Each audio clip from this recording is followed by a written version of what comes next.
Hello? Hello?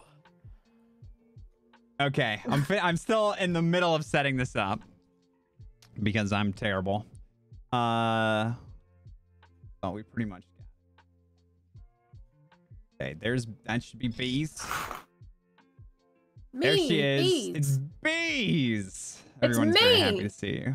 And Kono is just gonna be represented by a very choice photo of himself. I'm so on board with this. If it's the photo I'm thinking of. No, he chose an actual picture of me that's more recent, so you get fat Kono. I'm on board. Give. I'm so ready for this. All right. Let me get you downloaded. It's a big image. Big. We like big images here. That's for sure. Bigger the better. Yeah, that's what Bees always says. True. Alright, hold on.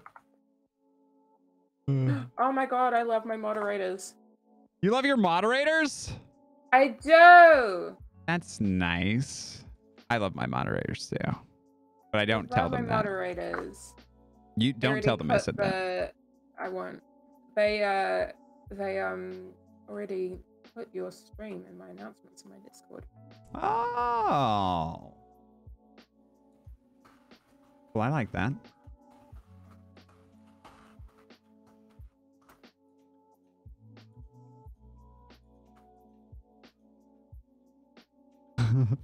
I'm adding Kono to my sources.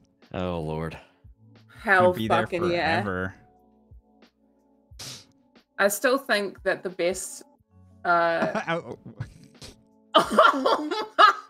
god. Why? Why? Can we not? Can you make me why? Rotate first and then shrink. That's how it came on there. I'll get it. Why? Oh my god, man. It's like that was thing I really want is everybody. No, that was the perfect amount. Can we have the whole stream like that? Huge Daddy Kono coming Daddy in. Kono! Yeah, I just, you know where here, you put me right over your orcish face in the middle. Just right there. Daddy Kono. I know where to put right in the middle.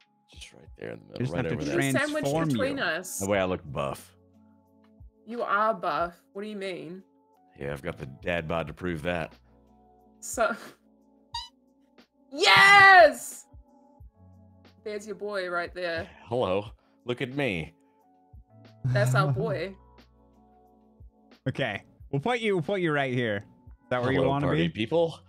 Yeah, that's the face I make every day. It's like permanently stuck on that look is stuck on my face. I actually don't find that hard to believe at all. Neither do I. Not at all. I 100% believe that Kono is the sassiest little bean that I know. I try. Yeah. I've known him for a long time. I feel there are many times where he has given me that look. So, and I've definitely, although I can't physically see him, there's just moments of silence, and this is what I see in my head. Just that. That's the face. I just did it right now. Yeah. I literally just did it right now. I get that. See what I mean? Listen, all right. Listen, I'm listening. You look nice tonight. Were you going somewhere? And then I ruined your plans? No. Me going out is not possible. I don't ever go out. Dude, the only time she got dressed up for me. I almost said extinguished guest. Extinguished. I almost said the extinguished Recently, guest. Kana was on yeah, fire. whatever. I'll take it. I'll take the extinguished guest. Yeah, the extinguished guest. Well, to be fair, actually, I'll get into that later. I won't bring it up just yet. We've just brought you in. I'm not about to put you on blast. Ooh, I don't know. Chat, should we put him on me blast really immediately? What is this about? I feel like we might have to. Just the fact that you have a tendency to just... No. Maybe. No, we're going in. We're going in. Here, all right, go in. I do it. All right. I was just gonna say, I mean, extinguished guess makes sense for you because of the amount of times that you have extinguished characters in front of me consistently. Like it's a game at this point. I have no remorse. Fuck you. You are such an asshole. You think this is a fucking game? You know, sometimes you just... I can't make that joke. I'm sorry. No. Never mind. I'm going to say this. It's a really bad joke. I'm not going to say that. I'm going to say this, okay? I swear, and I've seen and I've heard of Mr. Kono going into streams and bragging about the fact that he has emotionally terrorized me. Admitted 100%. Wow. I do it. I'm proud of it. Multiple times. I'm proud of it. Like, yeah. 3 characters for literally no reason. No reason? No reason? Really? That's hurtful. No, of course. There was always a good fucking reason behind it. It's just me being like very emotionally sad about it, or that's what makes it so sweet. And it's so mean because it always happened. This is the thing. It always happens as I reconnect with one of his characters or like get really close to one of his characters, and I'm like, fuck yeah, like we're finally getting like RP together. I'm so thrilled. And then literally, like, the next day, he'll send me a love heart, and I'll be like, what have you done? What have you done? That's how you find out, is you get a DM that's just a heart, and you're like, oh, Yep. fuck, his character's dead. Whoops. I'm like, Or a what whoops. did you do? Sometimes she Or gets a whoops. Whoops. Okay. Like, it's so sad. I'm sad. I have a question that I think will clear up whether this is intentional emotional terrorism or unintentional. Do you wait for B's character to start to get to that point where you're close before you perma? Is that like one of your checklists for your perma conditions? No. No, honestly, no. It's just it's honestly it's just crazy timing, and B is just so unfortunate. I know she probably thinks it's personal at this point, but it's really not. It really is just the worst of timings when I'm like burnt out of a character or done, or I think the character storyline is over, when probably it may not be. But you know, the joke I was going to make earlier, which now I have the courage to say, and I hope I don't offend anybody, but sometimes you just got to know when to pull the plug. You know what I mean? True. Absolutely. Yeah. You know, I definitely. My heart goes out to anybody that's had to pull the plug. That's a bad joke. But you know, characters, I don't know. For me, sometimes there's a lot of factors that come into play with when I decide to perma. It depends if the story's reached a crescendo that I think will benefit somebody else in a positive way. It's whether I'm overwhelmed with wild RP work and I have to focus on that, and benching the character doesn't feel very fun because then I'll have to like come back and catch up and do all this stuff. You know, I mean, I told B this time around, you can just destroy me. Just go ahead, just rip apart my soul. It's your turn. I mean, I would fucking love to, but you know, I don't see you in RP as much as I used to, which is sad. Well, I just started playing again. Actually, today. I mean, Orc and I played for a little while together. We did. Oh fuck yeah, dude! Yeah. Deputy Marshal going. That's what I'm focused on for the time being. I think Law needs, you know, I think it needs more support, and I think that we can find better ideas of how to get that stuff done by, you know, playing it every day again and figuring out where the holes are. Yeah. So. By the way, I wasn't planning on eating right now, but that's okay. You guys just made me very talking, hungry, and I was like, well, I guess I should probably turn the stream on. Please eat. Get food inside of your body. I'm eating it right now. Are you drinking eggnog? I'm drinking alcoholic eggnog. What if you just said that was like curdled milk or something? Okay. So I good. want to say this. Okay, here we go. This is getting into a different subject right now. Okay, I talked with Orcish last night about weird American things that I don't understand, that make no sense to me, but that are like traditional for American people. Eggnog is fucking one of them. It's something that I always remember seeing in like American like kids shows when I was younger, where it was like, oh, let's fucking hit the eggnog. Yeah. But to me, it just sounds so disgusting. I don't understand why. I'm not a fan personally. I don't like eggnog either. Thing. It doesn't make any fucking sense to me. Well, it's because you haven't tried it though. Like, here's the thing. I will say roughly 70% of Americans don't like eggnog. But some of us do, okay? Look at chat. What's wrong with the nog? You don't hate the drinker, just hate the nog, dude. That's okay. I love that mouse emote, rat emote so much. I do too.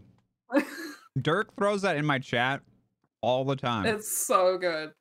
But it doesn't make sense to me, okay? I don't know why, but here's maybe I'm a bit of a walking oxymoron, right? Because it's like, I like Bailey's, okay? Bailey's it's not something that I'll instinctively reach for, but I'm like, if somebody's like, hey, you want to drink with Bailey's? I'm like, oh, okay. And I'll have it, right? I don't mind it. Yeah. However, I think just it's the combination of the milk and the cream and the fact that it's raw egg yolk in there. Yeah, no, it's disgusting. I agree. Disgusting to me. Yeah, I'm not a no, thank you. I think That's the not alcoholic a good time. I think the alcoholic versions, some of them don't have egg in it.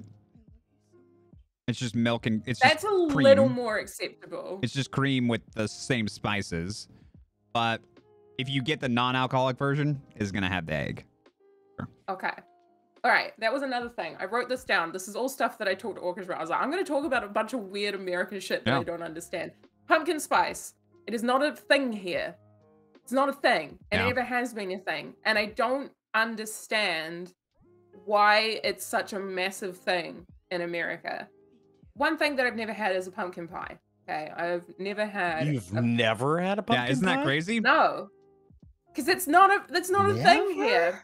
I mean, you can make it, absolutely, but it's not like a staple. And this was something that I had to explain to American people, was that pies here are completely fucking different. So if you say, yo, do you want a pie? They're assuming that you want a meat pie, right? Like a mince pie. That is what they think that you want. If you say pie in America, they're like, yeah, what is it? Like a cherry pie, fucking blackberry pie? I'm like, no. Yeah, it's not. That's not a thing. Well, I feel like we're all cultured enough these days. We should probably get on the bandwagon of specifying our types of pies. Do you want a meat pie or a fruit pie? Right? In certain parts of America, they'll think... Do you want in my case, do you want a weed pie? Yeah, I always do. In certain parts of America, though, they'll be talking about pizza when they say, do you want a pie? That's true as well. Yeah. See, no, that's not a thing, right? And I remember because Fest of the Walrus, who's a very good friend of mine, has like a whole bunch of pumpkin spiced things. Right. And I'm like, I don't understand why it's such a fad. Like, why it's such a massive thing. Because I remember when I was like, early days of the internet, everybody was like, fucking pumpkin spice shit, pumpkin spice lattes. And I was like, that does not early days of the internet sound like a good time to me. Yeah, I'm not like a big fan on pumpkin spice stuff either. I like pumpkin pie. I mean, I had pumpkin pie the other night. It was delicious. But like pumpkin spice stuff, I don't know. I'm really weird. I'm like the most plain individual when it comes to sweets. Like, I like vanilla ice cream, man. Like, you can't beat that. I'm sorry. That to me is just golden. I would take that over anything ever. What? Yes. Okay. Well, that's where I disagree. That's where I disagree. I will take it over anything else. Any other flavor of ice cream, vanilla trumps it. And there's so many different types of vanilla. Come on. You like... No. I'm sorry. Your favorite ice cream flavor is vanilla? Correct. What's your favorite pizza toppings? Well, it depends on the day. I mean, I could go anywhere from. I mean, obviously, you do the classic with pepperoni and bacon, maybe. You maybe do a ham and pineapple. I do think pineapple works with certain meats with it. Not pineapple just on pizza, no, but pineapple with ham, pineapple with bacon, they work, right? I don't know. Sometimes if I'm feeling adventurous, we'll go like the supreme route. We'll get some green peppers on there, maybe some mushrooms. I don't do anything crazy. I'm not like anchovies or anything. Oh no, me neither. Ridiculous. Me neither. Yeah, no. People not a that fan. like anchovies just want to see the world burn. I mean, I'm convinced. Anchovies never made sense to me. I'll be 100% honest. I don't know, but to be fair, I'm not a big seafood person. You either have to be a child or an arsonist to like anchovies. A child? Yeah, likes dude, anchovies? Yes, there's lots of kids that actually really like anchovies. My daughter likes No! anchovies. Yeah. No! She's too. Absolutely not. Yeah. It's the salt or something. Yeah, it's the saltiness of something that they like about. I don't know. I mean, I'm not them. I can't explain it, but I've seen a lot of kids in my wife's family that throughout our cousins and stuff they all love it, dude. You put it in front of them, they'll eat it. Wow. I don't know why. That's interesting. No. Sardines are a little bit more doable, but the anchovies are gross. No. Anchovies, sardines, that kind of stuff. I don't even like canned tuna or anything like that. Nope. I'm not a big fish person. Not. I'm kind of with bees on this. I'm not a big fan of seafood. I had crab once, and it was actually pretty good. I think I'd probably like lobster. You are missing out. You need to have it more than once. I know. There's several foods that I need to have more than once that I haven't. What are your favorite food? So if you had to pick a food type category, we can say, well, why? Really? Like you don't have something that you go to all the time? I hate that question. There's too much food to be like, what's your favorite food? I'm not. Oh, bullshit. I can give you an answer. What's your favorite food? It's either Thai or Korean food. If it's Thai. Okay. Yeah, that's what I meant, types. But if I had to go into it, I can tell you my favorite Thai dish is pad see ew. I will get that every time. Ooh. What is it? Pad see ew. It's basically like flat. It's like they're like wide flat noodles with usually either Chinese broccoli or regular broccoli, and then whatever meat, and it's like kind of like a brown sweet soy sauce that's like glazed that over. Sounds good. Pretty good. That sounds really fucking good. Yeah. Shit, I don't know if I could pick. It's like depends on my mood. I mean, I really like pizza. What? Dude, right before you said that, I said in my head, I like pizza. Yeah, I mean, I really do. I like pizza.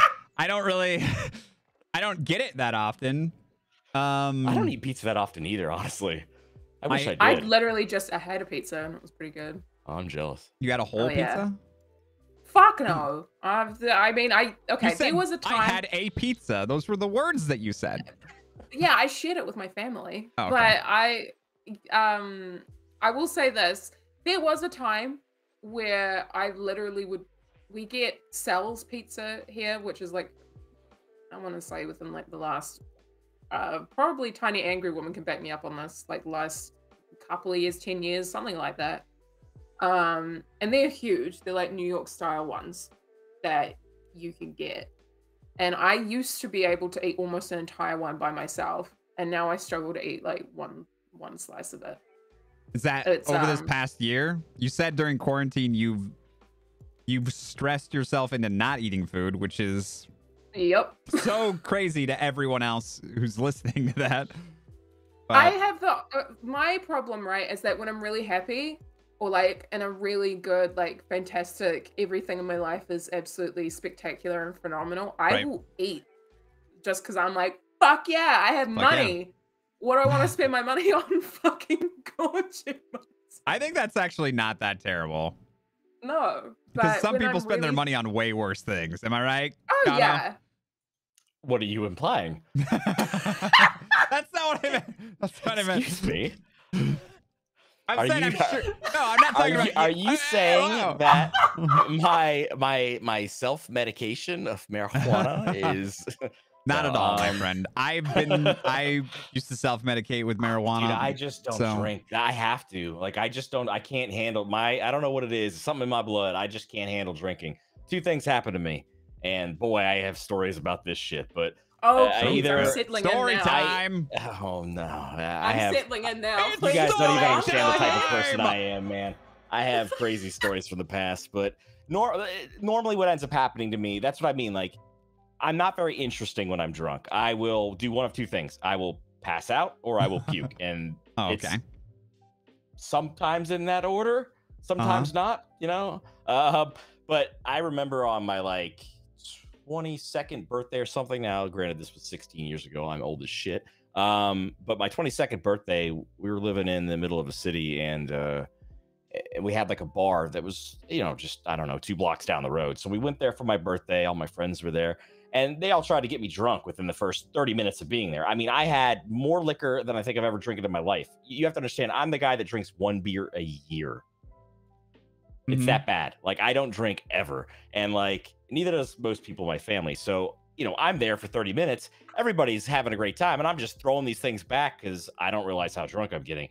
And within that 30-minute period of time, my birthday was over. I went home. I said, all right, guys, that was enough shots for me. I'm going to go puke. And I went home. I laid next to a trash can for the rest of the night. And that was my 22nd birthday. So that's why normally what I like to do is I'll get friends together on my birthday and we'll hang out, you know, doing random shit at a house that I can smoke weed at. And that's kind of what I grew up doing. A lot of my friends also growing up were, they were more, I guess, pothead centric. I gravitated more towards those kids growing up.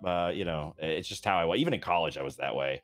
I immediately gravitated to all these kids that were just like the pot sellers. And I was like, please be my best friend. You know? Yeah, for friendship reasons, right? Not for any I mean, other a lot advantages. of them turned out to be really awesome people, and I'm still friends with them today. You know, they clearly realized that that gig was just for college, and they got their shit together. But you know, I'll be their customer. That shit was illegal back then. I couldn't go to a store and buy it. Now I can, so it's like whatever, you know. Yeah. Oh yeah. Well, I mean, it's illegal here, but I've definitely had it once or twice. I'm the complete opposite, though. For a time, I was totally able to do it and I was fine. And then suddenly my body was like, we don't react well to this anymore. Yeah. Like this isn't good. And the worst one that I had was relatively recently. And I'll try and spare details, but basically I was with my friend. I hadn't seen him in a long time. I had some with him. And we were inside and we were eating. And then I remember I was like, I don't know what the fuck's happening to me. And I started having like a full-blown panic attack. And my body went into fight or flight mode quite seriously, to the point where I was convinced that I was a serial killer and I was going to kill my friend. It was completely insane. It was completely fucking insane. Yep. You sure you didn't take acid? Yeah, I have was this no idea.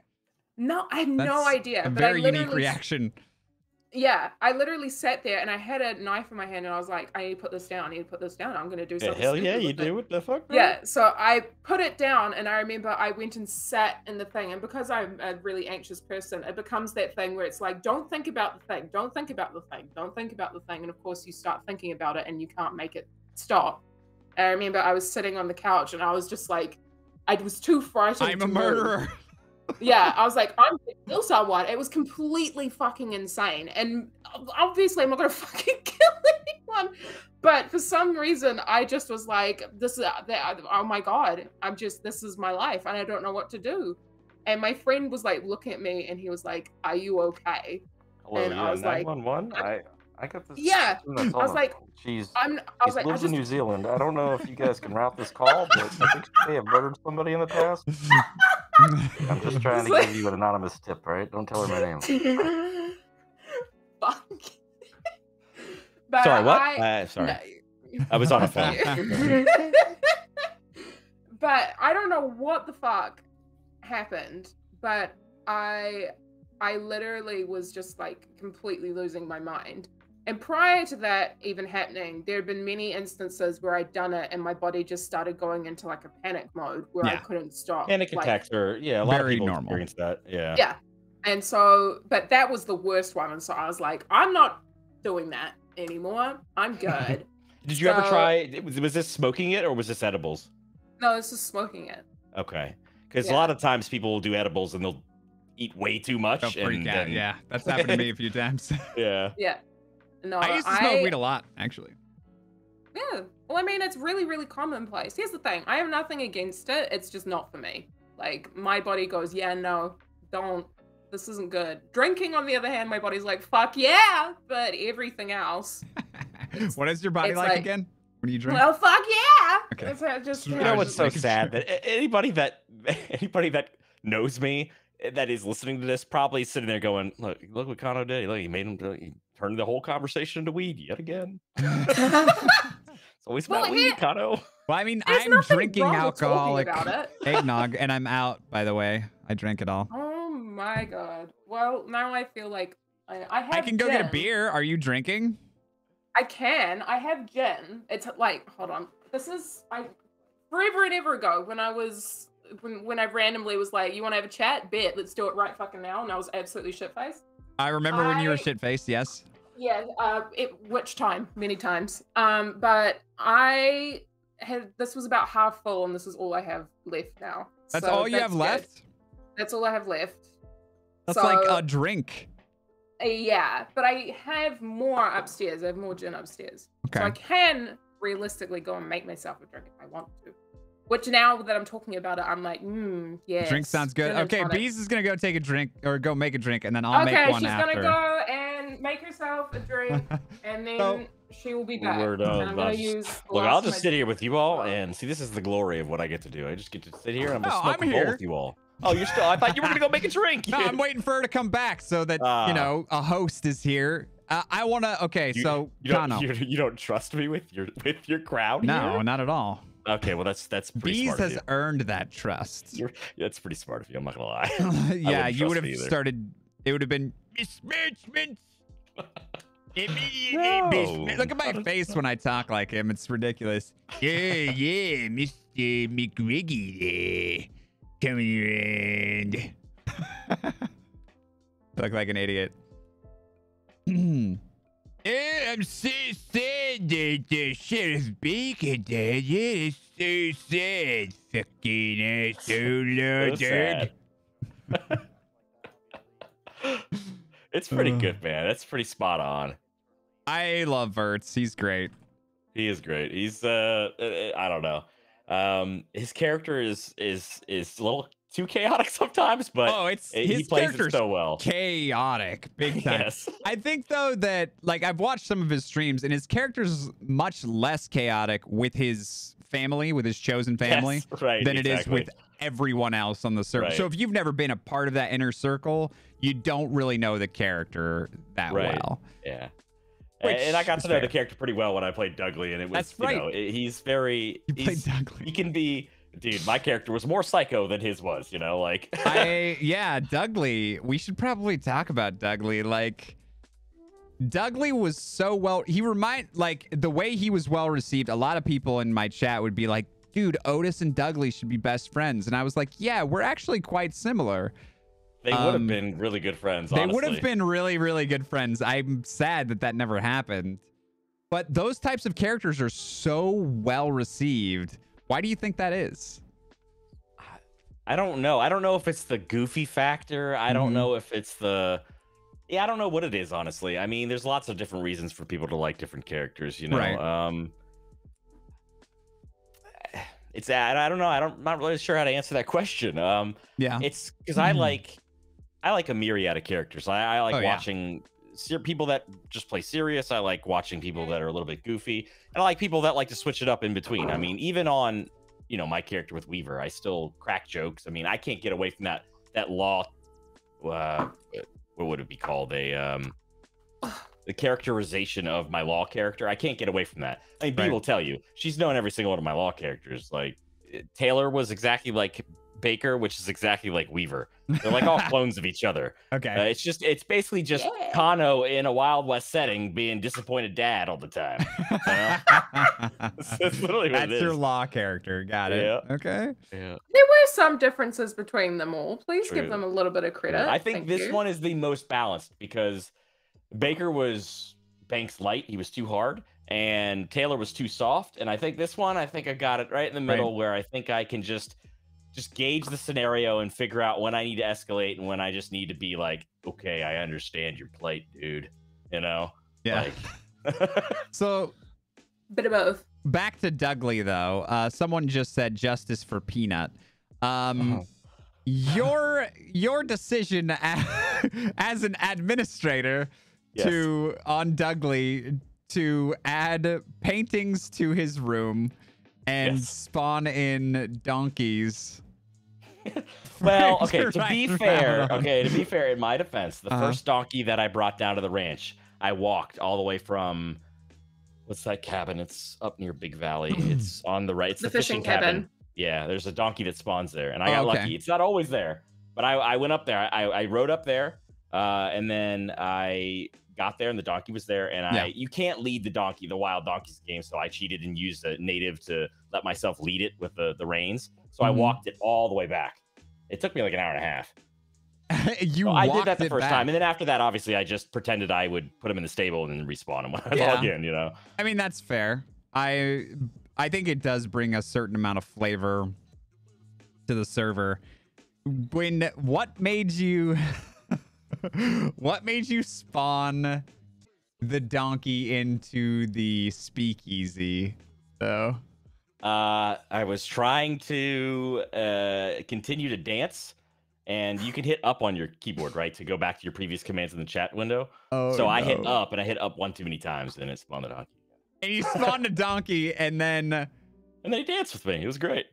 And then you danced the donkey, and then you guys logged out, and then finally Law, being like 30 minutes behind the criminals as per usual, show up there. And they see I was there for this. They see a donkey in the speakeasy, and they're like, how the fuck did a donkey get here? I'm thinking OOC. I'm like, Kono fucking spawned this in here. And I don't remember who it was. I think it might have been Hughes. He was like, I'll take care of the donkey. Everyone leaves, and we hear gunfire. And that was it. Yeah, so, obviously it was a bit of meta for me to know that he killed the donkey, but like I just played it off. Good story, I felt like it was good. I was like, all right, like if the donkey was gonna be persistent, I would log in and this donkey would be dead. So I would see it on the ground. So I just RP'd that out, and then that was the beginning of the downfall of Dougley. I'll say that. Ugly. Poor Dougley. I mean, I was gonna be. You're gonna hate me. I was gonna murder you. What? Excuse me? I was gonna murder her. There was a good 4 or 5 days she was on the schmutty list. On Georgie? Okay. On Georgie? There was the good, the bad, and the schmutty. The schmutty was basically the people that I wasn't sure of because I didn't know what their allegiance to Baz was, and Georgie was very wishy-washy. You know, and I knew Georgie for a long time, but Dougley had completely lost his mind, and he was only loyal to Baz. And I mean, you did make it to the good list. Don't worry, you got moved up. People saw it. It's on stream. Thank God. Did you have an actual? Did you have a book with the list? Yes, I had a book with a list. I think somebody has it. They took it off me. Oh, nice. Yeah. If you had killed or tried to kill Georgie, that would have been very interesting. Would you have just? You actually I don't know. I'm one of those people where it depends on the scenario and how everything plays out. If I think that it would have been good for story, then maybe. But I am very attached to Georgie. He got super lucky. There was a day that she requested that on Georgie, she goes, Dougley, let's go down to Saint Denis and let's go to the pawn shop and go look at all the trinkets to fill the room. Right? Remember that? I do. Because Georgie was going to take Dougley to go get more things to put in the room so it didn't feel so bare. And you were already on the schmutty list. So I had planned if we were gonna go that I was gonna get you in an alleyway, and it was gonna be real bad for you if you didn't say the right thing. But it didn't happen. It didn't happen because I think we got pulled off and we had to do something else. And I think I even ended up DMing you later, apologizing, not telling you that I was gonna plan on murdering you, but just apologizing for ditching you. Because I felt so bad, even though I still was gonna murder you. I don't know. I'm a psycho. What can I say? Georgie tried so fucking hard to be Dudley's friend, was like, Dudley, you're my boy. And Oh my god! Secretly, he was You're like, a yeah, murderer all in right. cold blood. I remember meeting Georgie for the first devastating. time with Revan's character when you guys did the security gig. Remember that? Oh yeah. Fuck Remember yeah. you guys cornered me in the fucking outhouse? Yeah, that was where it was all started. That's where the payback. You don't remember that? I don't remember that. The first at time I all. met you both cornered me in the outhouse and you like threatened me. And then it was like to not let your business secret out, or so I can't remember exactly what it was. But then you guys, Oh, that's right, because you guys had the fucking you guys got called out, and then you flipped a 180 on me, and then I was like, oh, I can trust them. That's They'll right. protect That was me. back when Georgie was crime adjacent, where she was like not against it and was also livestock rustling. Yeah. So. Interesting. I'll be. I originally made notes. Georgie to be a crim. That was the entire premise. And then Georgie became law? Yeah, well, the thing is that with roleplay, I always allow my characters to be influenced by all the people that they meet. Yeah.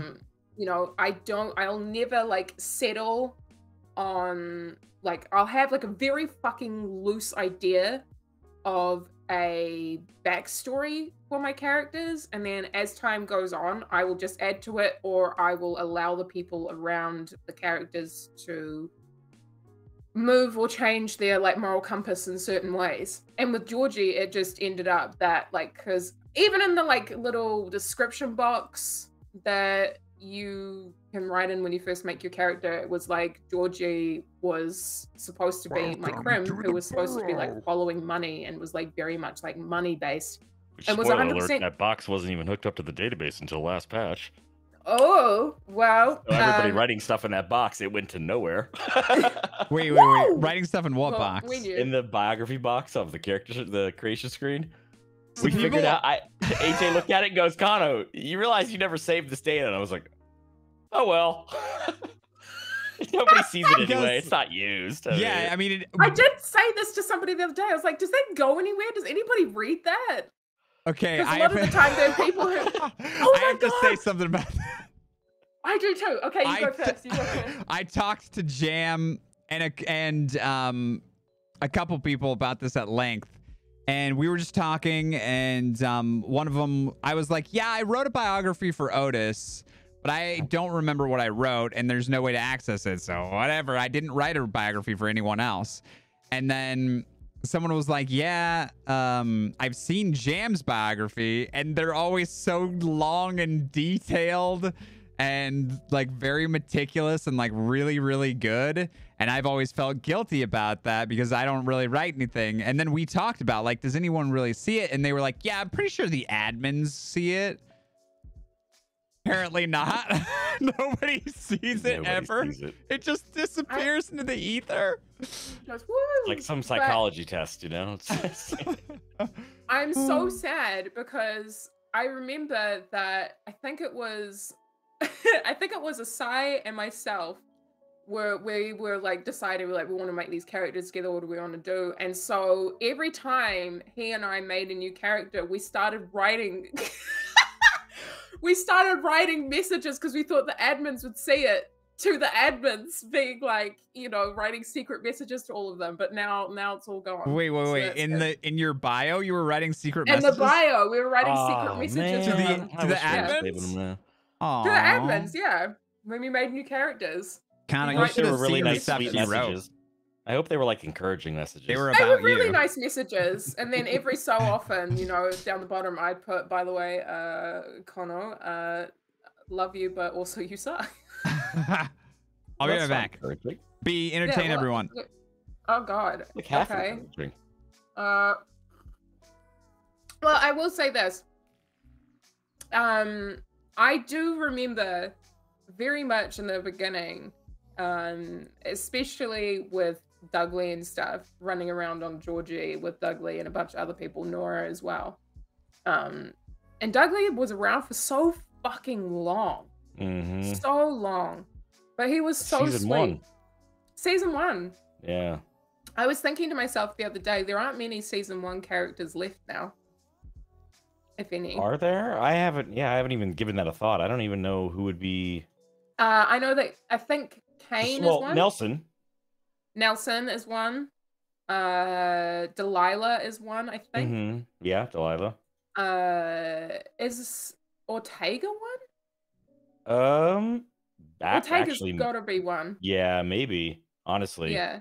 I'd have to ask Tank, but I'm pretty sure he made that character in season 1. Yeah.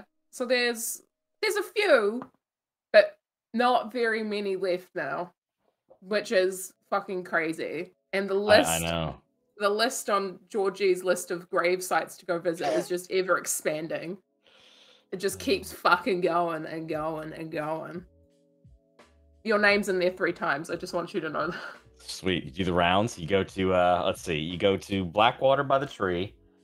You go to Tumbleweed in the graveyard. Tumbleweed, and then I go ranch. to the ranch. Yeah. At least it's only 3. Come on, it could be worse. It could be a lot more. How fucking dare you? You suck. If I become friends with Weaver on any of my characters and that fucker dies on me again, I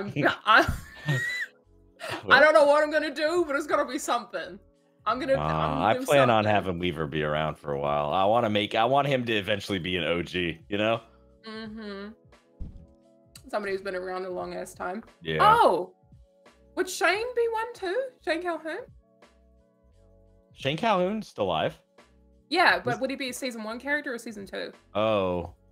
Ooh, that's a good question. I don't know. When did he make that character? I don't know. I don't remember. Would have been a long time ago now. Asai followed us, by the way. Followed me. Oh, hell yeah. Now I'm famous. Oh my god. I love him so much. I love him so much. Yeah. I love him so much. He's one of my babies. One of your babies? One of my babies.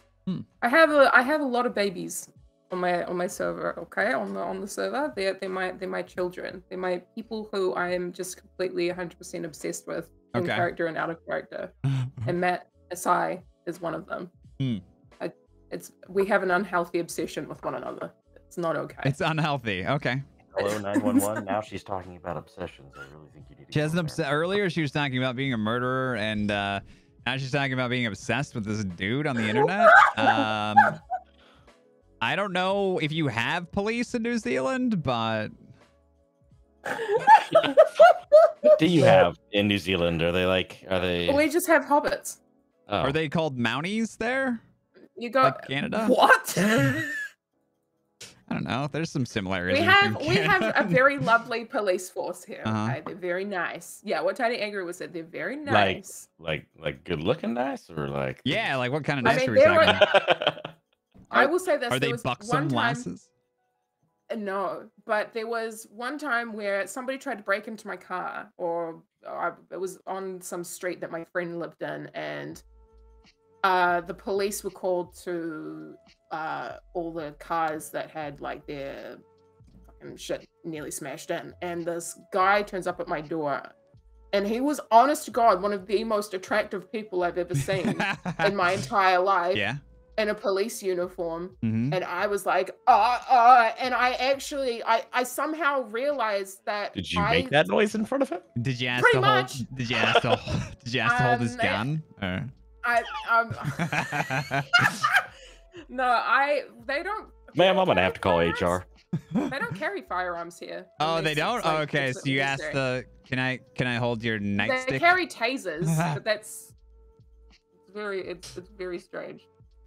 But I remember I was talking to him, and because I was so nervous because he was like stupid attractive and just really fucking nice, I was like, I feel like I sound really guilty because I was the one who broke into these fucking cars. He's gonna think it was me because I was going, I don't. He was like, so what were you doing? You're so nervous. Yeah, just because he was good and then looking? I started fucking panicking because he was. When I say that this man was stupid good looking, I mean he was stupid good looking, and I was like, I was like 20. And I was like, oh, fuck, I don't know. He's probably used to people reacting that way to him if he's that good looking. I mean, if they don't, then I'd be fucking surprised. Right. But in all honesty, that man, I remember for weeks afterwards, I was like, I kind of want to write to the police force and be like, do you know the name of the man who came to my house? Because he was very nice, and I'd very much like to get in contact with him. But I also was like, that's weird. Don't do that. Just leave him alone. Please send Officer Smith to my house. I've committed numerous crimes. Tell him to bring his nightstick. I've smoked weed and I thought about killing someone. Oh, God. Better come over. Wow, please. Delete the VOD. Delete the VOD. This is evidence. I know. It's getting worse. Okay, we have This a is question not my from chat. life. So why did Kono decide to perma Baker during a training exercise? A what?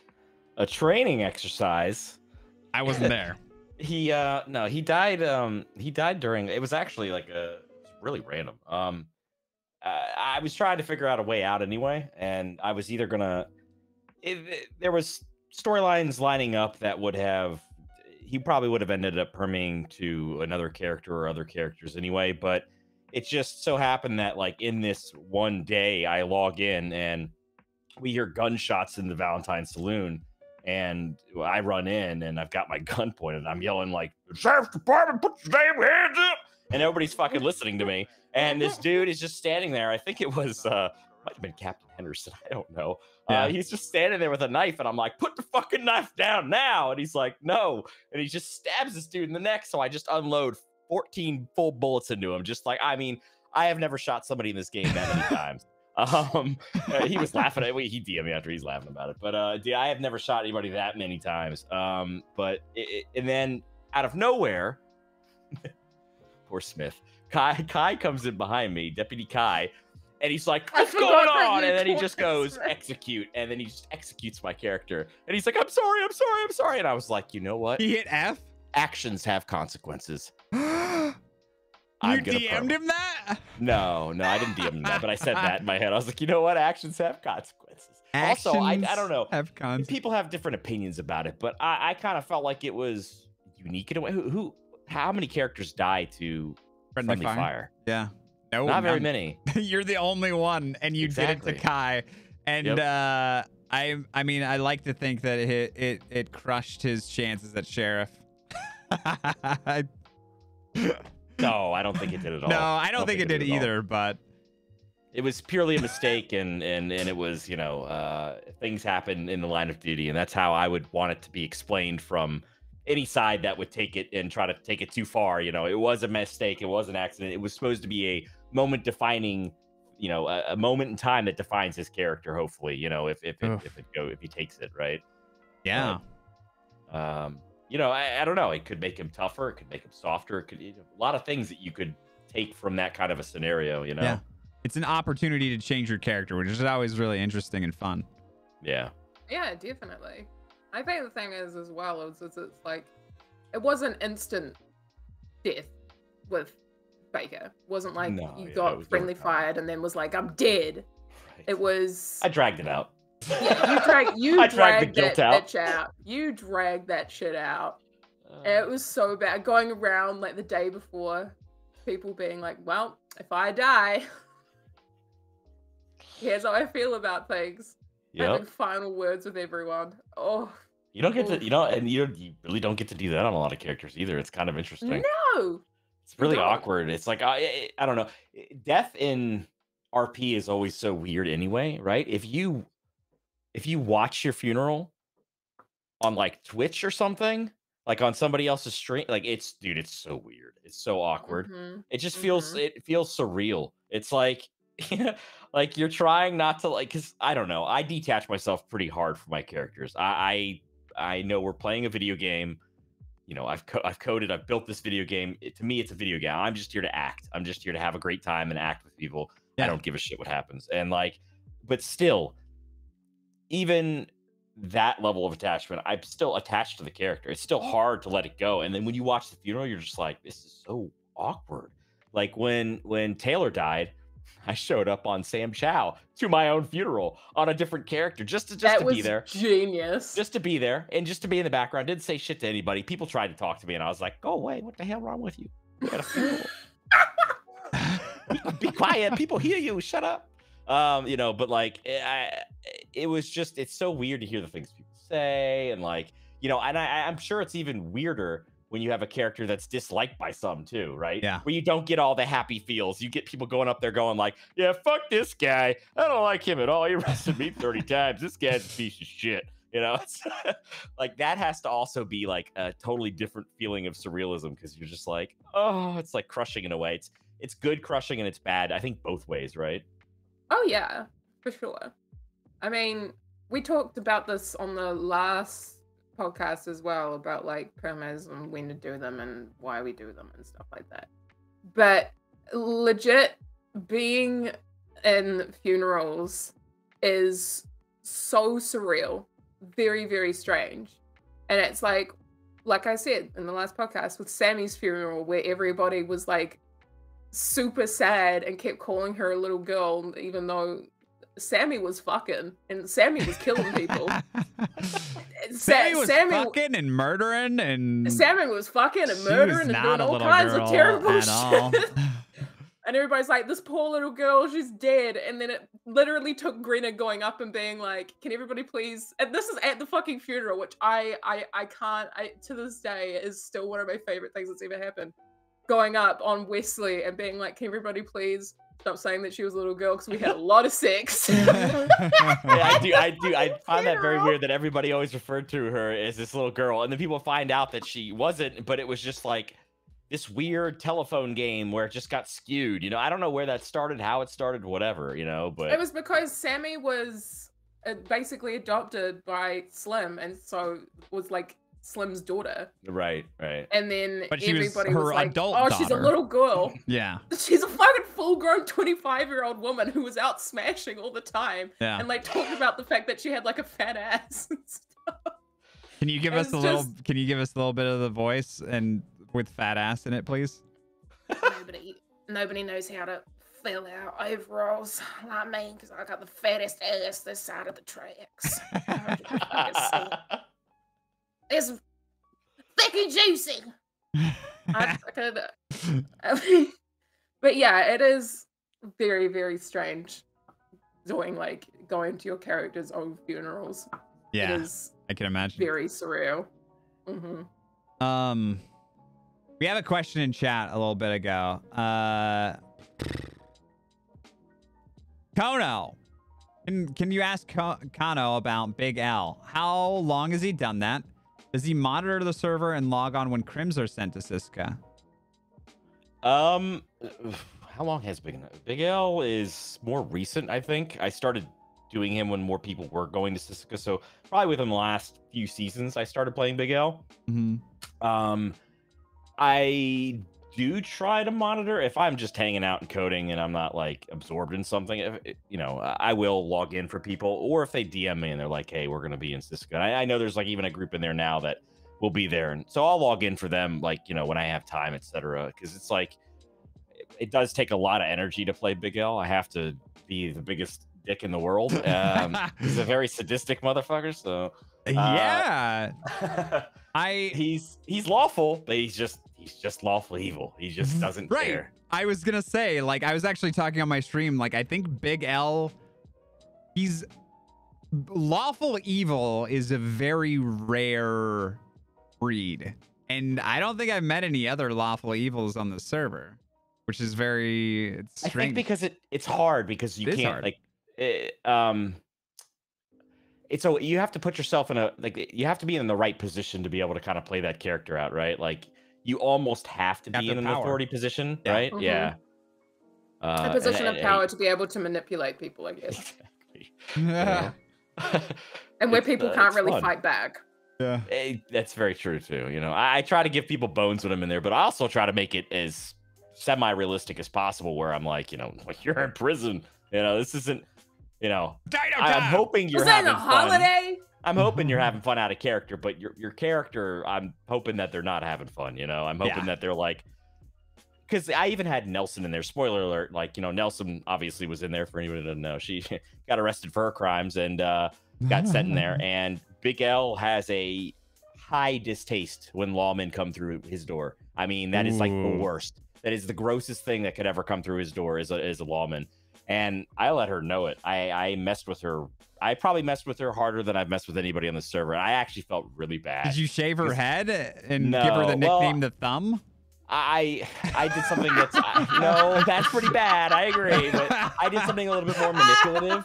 I went like kind of pure evil route with her in a way. I finished it off with a nice sentimental moment, but I definitely went in hard in the paint, and I walked up to her and she was sitting down, and I said, well, she was standing, and I said, you need to sit down. And she was like, why? I said, well, I got word from the state that because of your crimes, you're due to be hung in 5 days' time. And she was like, what the fuck? She thought I was gonna DM her any moment and be like, yo, are you cool with this? You want a perma? And like, but I wasn't. There was no play. I was just messing with her. I'm just Big L. I'm just messing with her, trying to make a point, right? Yeah. And and she's freaking out, and I didn't know this until afterwards when she told me. She's like, I was freaking out the whole time. And I drag her over to the gallows and say, look, it's not so scary. Let's go over to the gallows, and you'll see what it's like. And I put her up on the gallows. I make her tighten the ropes. Like, I do all this stuff, and then she's standing up there, and she just looks at me. I'm just like, I'm just fucking with you, I just burst out laughing, and she's just like, you motherfucker. And then I bring her to the side, and I'm like, I had a real moment with her, and I was like, you're lucky that that's not your fate. You're lucky that that's not what's happening to you. You have a chance to go out there and make a difference. You have a chance to go change your life around. And if I see you back in here again, I will not protect you. I will not be here for you. I will let you rot, and I will let the prisoners do whatever they want. Like, telling her basically she has no protection. Because the whole time she was there, I was hanging around her. I was making sure that nobody was messing with her, basically, But I basically told her that deal's off the table if you come back. God damn. It was pretty intense. It was probably the most intense moment I've had on Big L. I usually try to keep him lighthearted. What about when your mustache was shaved off? That's pretty intense. That was a sad day, man. I was watching for that. I watched people that. Say my mustache is haunting that forest to this day. And then you were like, to chat, you were like, I can't actually take my mustache off of this face because I made this face. Yeah. And the mustache is baked in. So you glued leaves on your lip? Yep.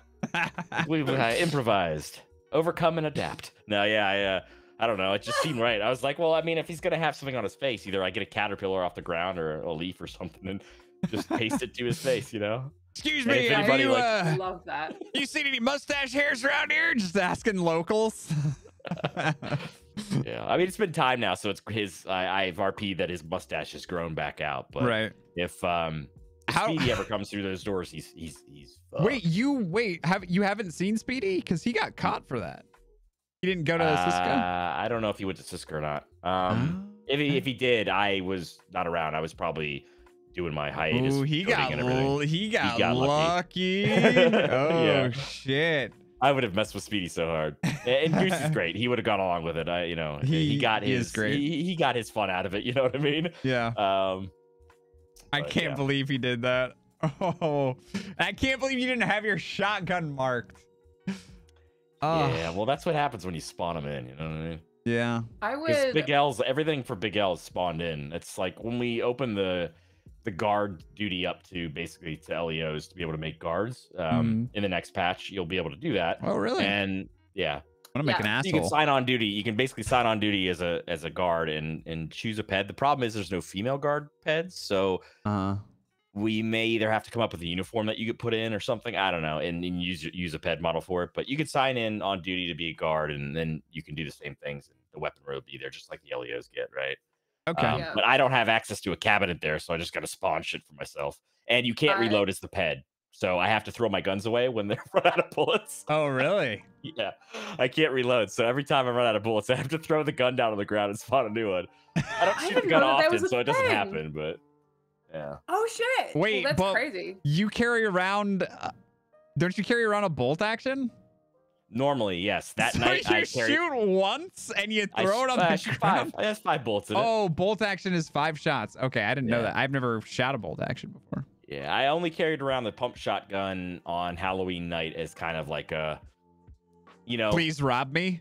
if something happens, it happens, and if it doesn't, it doesn't. And Happened. to be fair, I give it to Goosey 100%, man. That dude saw his moment and took it. And that I didn't plan any of that. I didn't plan to be alone. I just got left. Yeah. They didn't have any more room. And I was like, I'll catch up. I didn't think he would have noticed me. I didn't see him in the tour anymore. So it was like, whatever, I'll just have some fun with my stream and play some spooky music and walk through the forest. And they'll be up 20 feet up the road and I'll meet up with them, Nope. They dipped and they left me. And there I am in the middle of a forest alone. And then out of nowhere, there's Speedy. How long did it take for you to get back to the group? What do you mean? How I didn't see the end of that scene. How long did it take for you to get back to civilization? You were out there after you'd gotten robbed, and you were just wandering aimlessly, asking NPCs if they'd seen your mustache hairs. How did that pan out?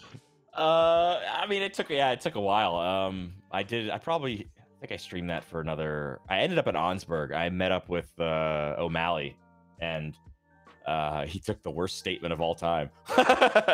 And then I was so tired, I just wanted to go to bed. So I was like, all right. I think it took maybe from the robbery, it took about an hour and a half. I didn't use the map. I had no idea where it was. It was just. And then the bear scene happened, and man, I couldn't have planned that any better. I thought that was a staff member messing with me. But it wasn't. It wasn't. It was just a random bear. Was that it was a black bear though, right? I think so, yeah. Okay. It was too dark. I couldn't see it. I just randomly saw a bear down there, and I was like, bear! I am the animal whisperer. Come to me. And as soon as I said his prisoner number, that bear ran off, and I was like, ooh, Speedy's fucked. Goodness gracious. I can't wait for the LEO system to open up so we can make prison guards, because I have an idea. I want to make a prison island cook. And I want to. Prison guard's great. You don't have a lot of the. I mean, yeah, you're not allowed to be corrupt but you could still be exactly. Look at me, I'm an asshole to everybody, but I ain't corrupt, And it's weird. The dynamic in prison is different than everywhere else because there's almost like a have to respect kind of thing. You're there's kind of no like way if the out. prisoners. Yeah, there's no way out, and they can't retaliate because if they retaliate, they're screwed. And it's but they will, and sometimes they do, and that's fine as long as it's in moderation, right? Because I just hope that when people go in there, they realize that it's a prison and there's more than just Big L standing around. There should be guards everywhere. And hopefully when we get more people playing it, there will be, and it'll become more of a live ecosystem, which would be really cool. Yeah, I'm totally down. Cool. I'm totally down to make a guard. I'm not gonna make a cook like Bees, but I'm afraid actually what she's gonna do with that. I'd probably just make a Nora-esque character. Yeah. And just. Are you gonna flirt with every prisoner? Be the lunch lady. That'd be great. I'm gonna be that's basically my plan. Is I want to be the lunch lady. I don't know if she'll be horny, but she will definitely be gross. That's my plan. Gross lunch lady. Just gross lunch lady. That's my plan. I'm gonna roll with it. I don't know what the fuck I'm gonna do, but it's gonna be fun. I'll have fun regardless. That is gonna be fun. Fuck yeah. It's so fucking rad that you guys have done all this work because I have spoken to you, Kono, on a couple of occasions where you've basically been like, how do I, what is the next progressive step here? What do I do next? Where does it go? How can we make this more immersive?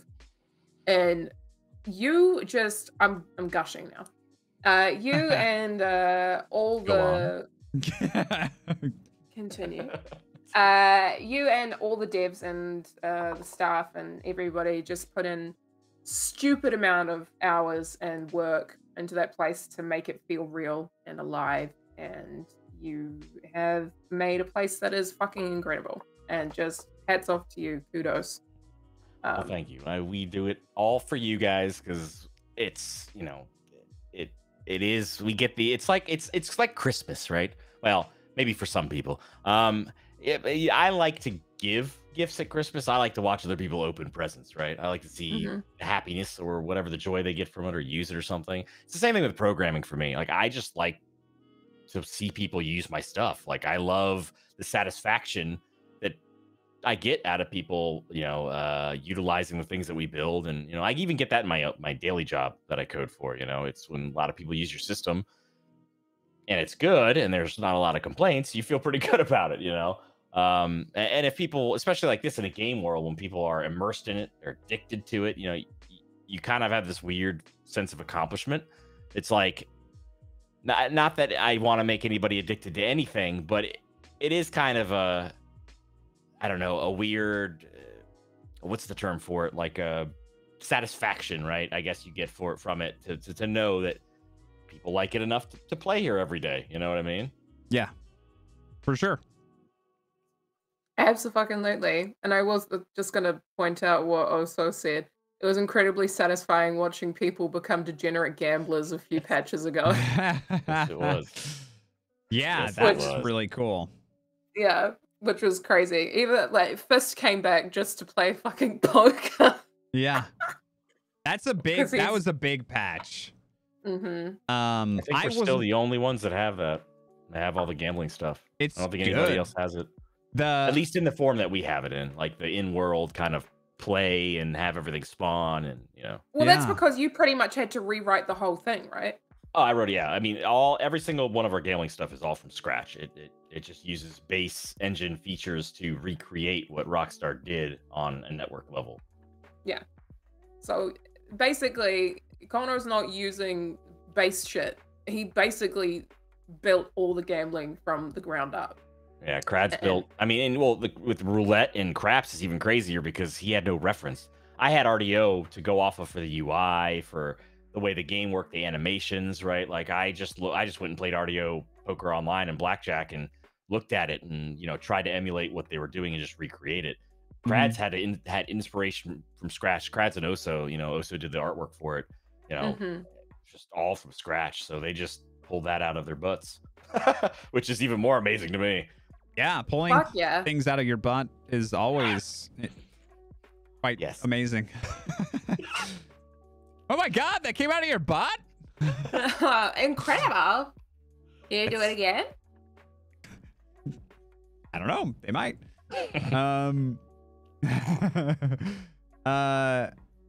So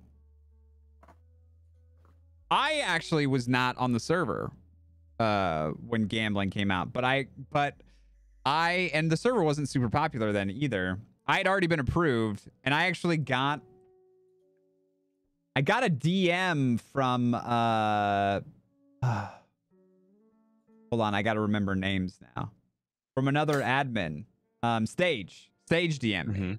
And she was like, hey, you should probably come check this stuff out. And I was like, yeah, she's good at that. She's good at that. Is that normal? Or was I special? Tell me the truth. You're special.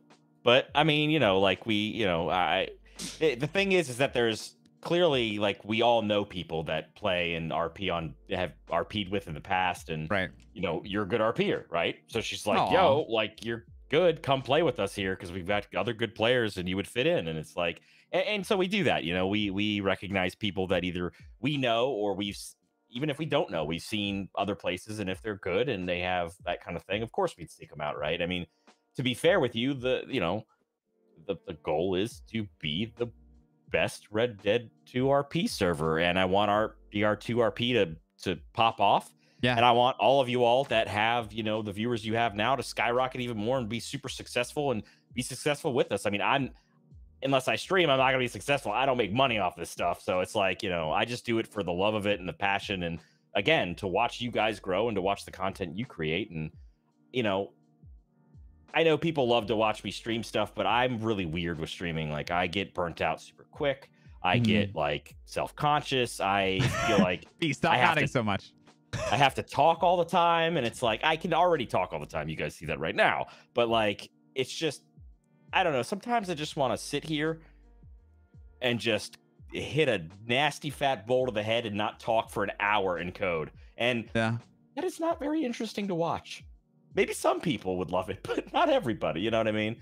So it's like I choose to, stream sparingly. And so, yes, I could probably find some success there, but I'm not concerned with that, right? That's not, I want you guys, I love what I'm doing. I love coding and I love building this, and I just want you guys to succeed.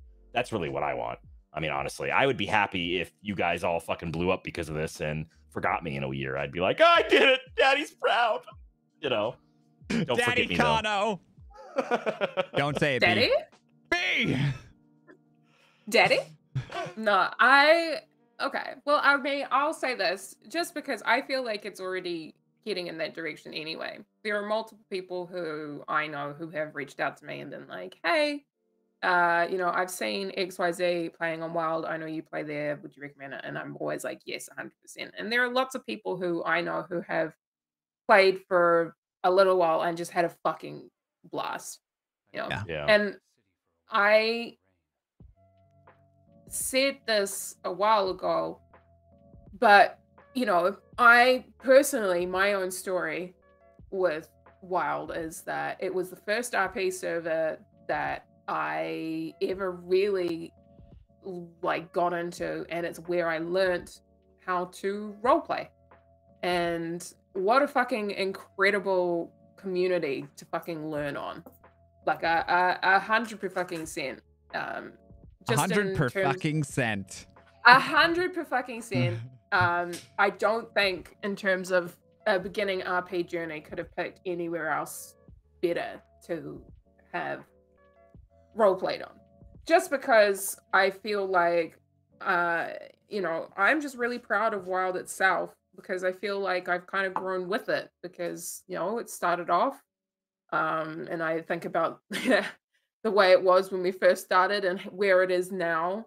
And it's just such an incredible place filled with incredible stories and people. And it's nuts, right? I just the crazy amount of growth that Wild RP and the streamers here have had, just in general, and just the quality of roleplay and everything. And I know quality of roleplay is this is gonna be rude as hell, but the quality of roleplay is the most fucking opinionated thing in the world. So my goal was to create a community where I knew that I had a lot of people that were gonna be on there and try. That's all I want. Just try. Just act. Just try. You don't have to be the best at it. You don't have to be amazing at it. You don't have to be the best voice actor in the world. Just try. Play your character. Don't be flat. Don't be like, real life. Don't be GTA. Play a character. Don't just be fuck around. Don't just fuck around. Try. Yeah. Actually try, And I am proud to say that pretty much the absolute majority do that. Mm-hmm. And that's amazing, I couldn't ask for any better. Yeah, absolutely. Well, I mean, to touch on the subject of, hold on, I'm just gonna get uncomfortable here. To touch on the subject. Say uncomfortable? Hold on, I just gotta get uncomfortable. I'm going to sit on a fork. Continue. I actually do have a fork in here. Like, don't do that. Direct center or off to the side? Hopefully off to the side. Hopefully off to the side. Listen, okay, I'm always uncomfortable. I'm sitting on a fucking 90s wooden lawn chair. You need a chair, B. You do need a chair. Should we get you a chair before we get you a mic? Should we go fund me a chair? Chat, do we want to change half the subs during this hour to a chair fund? No, listen, I have grown somewhat attached to my very old wooden lawn chair now. Can you? I'm sorry. Can you pick it up and show? Loyalty. Can you show it? Yeah, I can. I feel a sense of loyalty to it now because I've had it. You have to have a pillow on it. That's not a good sign. Let's see this lawn chair. This wooden chair built in the 1930s. I've got the giggles. Hold on. All right, here you go. That's what you're sitting on. At least you have a pillow. That's awful. At least she has a pillow. You need 2 pillows. You need one for your back, B. That's gonna kill you. Chat, can we help bees get a chair? No, I've grown attached to it now. It's I feel No, sad. you're gonna get I attached feel to a new sad. chair. I feel like. I feel a weird amount of loyalty to my shitty chair. Man, it's time to break them loyalty ties off, man. Yeah, it's time for you to get a new chair. I think we're gonna have to postpone the mic for a little while. She needs a chair. Half of all subs, donations, biddies, anything that go to the channel during the podcast will go towards a new chair for bees. The other half goes towards artwork for the podcast. Oh, bad. Yeah, look, it's fine. Okay. You know, maybe I like. You don't like that. Stop Maybe it. I like my wooden chair. You know, maybe my wooden chair is good for me. You know, it builds character. Okay. We already got one sub. Oh, goodness gracious me. Anyway, touching on the subject of you know, people and everybody's different opinion on what's good roleplay and what's not. Is there anything is there anything that you would? What's like one piece of advice that you would give to somebody if they were new to roleplay? Don't know. Like if you had to give like one solid piece of advice. Oh my gosh. Keep in mind, chat, this is coming from one of the admins. Great. The top Red Dead Redemption 2 server. Just slam the pressure on top. I'm slathering the pressure on. Man, I feel like everything I would say would be so cliche. It'd be the normal stuff you hear. I mean, really, it is. It's just about just have some patience. Read the fucking room. That's the biggest thing is read the fucking room. Yeah. Like that just go. Okay, I'm sorry. That just goes for real life. Everybody also just read the room. Read the fucking room. Just read the room. That's the best social tip ever anybody can give you. Just read the room. You know, and if you can't, I don't know, go sit out in a public place and just watch people. Just read the room. Read people's body language. Read when they're like not feeling it or not comfortable. You know, because it's like some. And I know, like, you know, a lot of people struggle in social situations. I as well do, too. I'm awkward as hell. But I think that is a skill that anybody should learn in life is to read the room, because you can literally tell when to turn things off and be like, okay, like, you know, I need to slow off the gas pedal here. Like I'm, you know, making somebody maybe feel uncomfortable for a reason or whatever, because maybe they have a social anxiety and you're coming off strong, right? You know what I mean? There's a lot of things that you have to take into account, and I do think that's important is reading the room, but also, you know, like taking your character slow, and I don't know, not being afraid to let the character go when it's time. That's a big one. I think a lot of people struggle with. Yeah, I really do. Hard. I mean, you can call me the king of perm or whatever. Like I do think that for me, it creates more breadth of depth for other people's characters than I could ever hope for my character. So I'm like, this is good. Like I'll take this because that's a win for me, and it forces me to be creative. I have to go start afresh, you know, and try to be creative. You know, right. It puts me in a spot that's uncomfortable, right? Because starting out a new character is always going to be uncomfortable, right? You don't know anybody.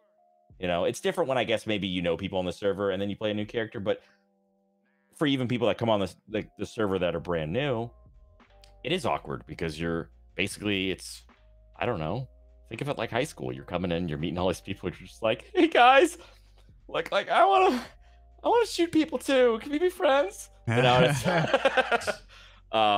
you know, so it is a lot about. I think those are the biggest three things: is taking things slow, reading the room, and don't be afraid to let go. The last thing I would tell anybody. I think actually the most important thing, I think we all tend to forget this sometimes. It is a video game. Yeah. I have said that before, and I have been criticized for saying it's a video game, but for God's sakes, it's a video game. It is. No, absolutely. You know, we should just hope to have fun. And I get things happen and things don't go our way. And sometimes that sucks. The only time I find it ever sucks, that's ever affected me, is if I feel like somebody is taking advantage of something, right? That's when the reciprocation has been lost. That's the only time I would care. Other than that, whatever. You know, like today, I let Mama go with all this freaking moonshine on her. I mean, I don't know if she had moonshine on her, but I'm pretty sure she did. I didn't search her. You know, she had good RP. She had a good thing, so let her go. You know, I'll get her next time, and she knows. And Ryan's a great RPer. He knows that. He knows. Oh, kind of let me go today. I'm sure next time he's not going to let me. You know, and that's the reciprocation I hope from people, that they see that kind of stuff and they expect the future of things, right? They expect the give back, you know, to give back to other players when things go their way, right? Definitely. So. No, I have all the points that you brought up. I 100%. Yeah, Morganson, I'm sorry. That was a really bad analogy to put together, but you know, I didn't really think about that. I didn't even. I know what you mean. No, neither did I. But I know exactly what you mean. You know, I think as well, like, especially with starting a new character, you know, it's very, very strange. You know, like, I've been on this server for a really long time now, and, you know, every time I start a new character, it is super strange because you have to literally recreate a bunch of brand new friendships and connections all over again. Oh, yeah. And it is really fucking hard and very awkward because, you know, you're on top of that. A lot of the time you'll also be like figuring out the character or fleshing it out as you go. Like once you get going, it's so fun. Like once you get past that initial little bump, it's good to go. It's so much fun. Absolutely. But it's just that initial hurdle fucking sucks because it's a whole bunch of uncertainty, like in terms of your character. Like you might have like a general idea of where they are or how you want them to go, but you know, I know that with me, a lot of the time I allow my characters to be influenced by the people that they run into, whoever they get nabbed by or whoever they get nabbed by, and that generally will become their circle, right? And it's just very like piece of advice is just, I personally never want to hold so tightly onto an idea or a storyline for my character that I refuse to let go of it or refuse to be influenced by other people in terms of like changing it. There's always the possibility of opening up to other things or having the possibility of change. So that leads me into a question for both of you, actually.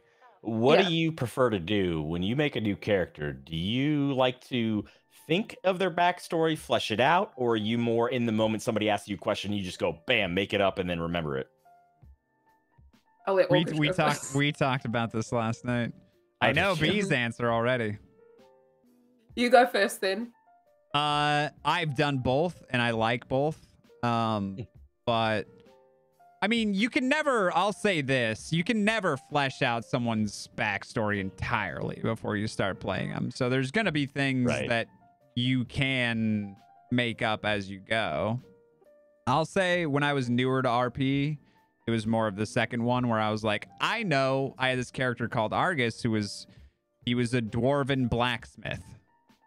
Okay, a little fantasy for you. I knew what I wanted from him, but I kind of made his backstory up. I made half of his backstory up as I played him. And then like several other characters after that, all of them, their entire backstory was made up. And then, but on this server, every single character I have has a solid backstory. Why they are in the crossing, what their objective is, and those are the two most important things in my opinion. I think that if you have those two things, whatever else you want to make up on the spot is fine. But I believe that having an objective is so important for the direction for your character. It prevents you from doing that stupid... Remember how we were talking earlier about how you want people to take things seriously and try? If you have an objective, it really helps you try, in my opinion. Yeah, that's very true. That's very true. So, purpose is very important. Yeah, honestly. If you have no purpose, you're going to fuck around in Valentine and pull each other off of horses and lasso each other all night and just fuck around and drink moonshine. Like, that's not, to me, that's not really pushing story. And that's funny. Like, just the word purpose. Like, I think Oso might be watching. He's heard these conversations where we talk about, even from a developer standpoint and mechanics. Like, I get it. Like, there is the argument of less mechanics equals better, more RP, right? But I have learned that even the best of us still sometimes need things to help us go in directions or utilize things to, you know, because that's why with everything we try to create, I don't want it to completely drive your RP. I want it to hopefully facilitate your RP in a way. Even when the business system comes out, I don't want, you know, that's probably going to revolve around somebody's RP, but I want it to facilitate that RP rather than becoming the entire encompassing aspect of it, right? And that's the thing that I've learned, is that I think that like purpose is a huge deal. And giving people more things to do gives people more purpose. And so that's why we're, you know, like in the next few patches, we're really going to focus on things to do, places to go, things to be. And that way it gives, excuse me, it gives people, you know, I guess things to look forward to on a regular basis, so to speak, right? So it gives them a purpose that is maybe, God, I don't know what the right word is, the right phrasing for this, because I don't want to say it's like, because it still keeps the organic nature of progression and all these things, but it just gives your character this little background of like, this is what I do. You know, this is what my purpose is right now for this character. Now that may change down the line, but at least for now I can focus on this, right? Yeah, absolutely. No, I What's your answer? Tell everyone. Oh, so usually when I make a character, I will come up with a name and some kind of birth month and a place, like Righty said, place where they live or where they come from. But almost entirely, I will have an idea of whether they're going to be, you know, lawful or unlawful, and some kind of small objective. But literally everything else is made up on the go. I am completely influenced, like I said, by everybody else and the role play that's happening around me. A lot of the time, I have like a very loose idea of a backstory, which is like, you know, something that would cause them to be either lawful or unlawful, or something that motivates them in some way to either, you know, be part of like civilian society or not part of civilian society. And then literally everything else, I just am like, I will make it up as I go. You know, if I feel that, like people will ask my characters questions and be like, you know, what about this relationship that you have with your mother? And I'll be like, oh shit. And I'll literally, I will just sit there and I will, oh shit. And I'll literally sit there and most of the time I'm sitting there just making something up as I go. Just because I personally, I find it more fun that way to come up with shit as I'm going along, because I'm like, yeah, I mean, shit, this makes sense, or I've spent enough time with these people where these conversations kind of make sense, and I'll just navigate it as I fucking go a lot of the time. That's just my style of role play. I personally really, really enjoy just being influenced by the others around me. I think that that's more fun and more exciting than necessarily having like a dead set way about my character. You know, I much prefer to have my characters be a bit more pliable, because I like to think that maybe me, little B, is a pliable person as well. Like I very much just am constantly wanting to see where people take me and what kind of directions they have and different opinions and all kinds of stuff. And it's a lot more fun to explore different avenues and different styles of RP with different people. And that's basically most of my RP forte, is just coming up with a character, having a very basic base for it, a general motive, and then just putting them in the world and seeing what the fuck happens. Is basically my MO when it comes to RP. Yeah, right on. Yeah. Just, I find it more fun that way, you know? But that's just me. And there are many other people who, you know, definitely have their own style or, you know, different ways of dealing with it. And I think the thing is, and people can feel free to disagree with me on this in any way, shape, or form.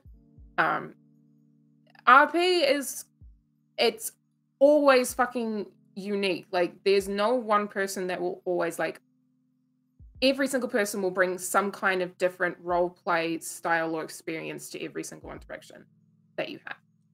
And I think that's really fucking cool, you know? And it's more about figuring out what kind of role play you mesh with in the community and the kind of RP that you really enjoy with different people, and like moving into different areas or finding different things to do and just kind of finding your people within RP. That really fucking helps as well.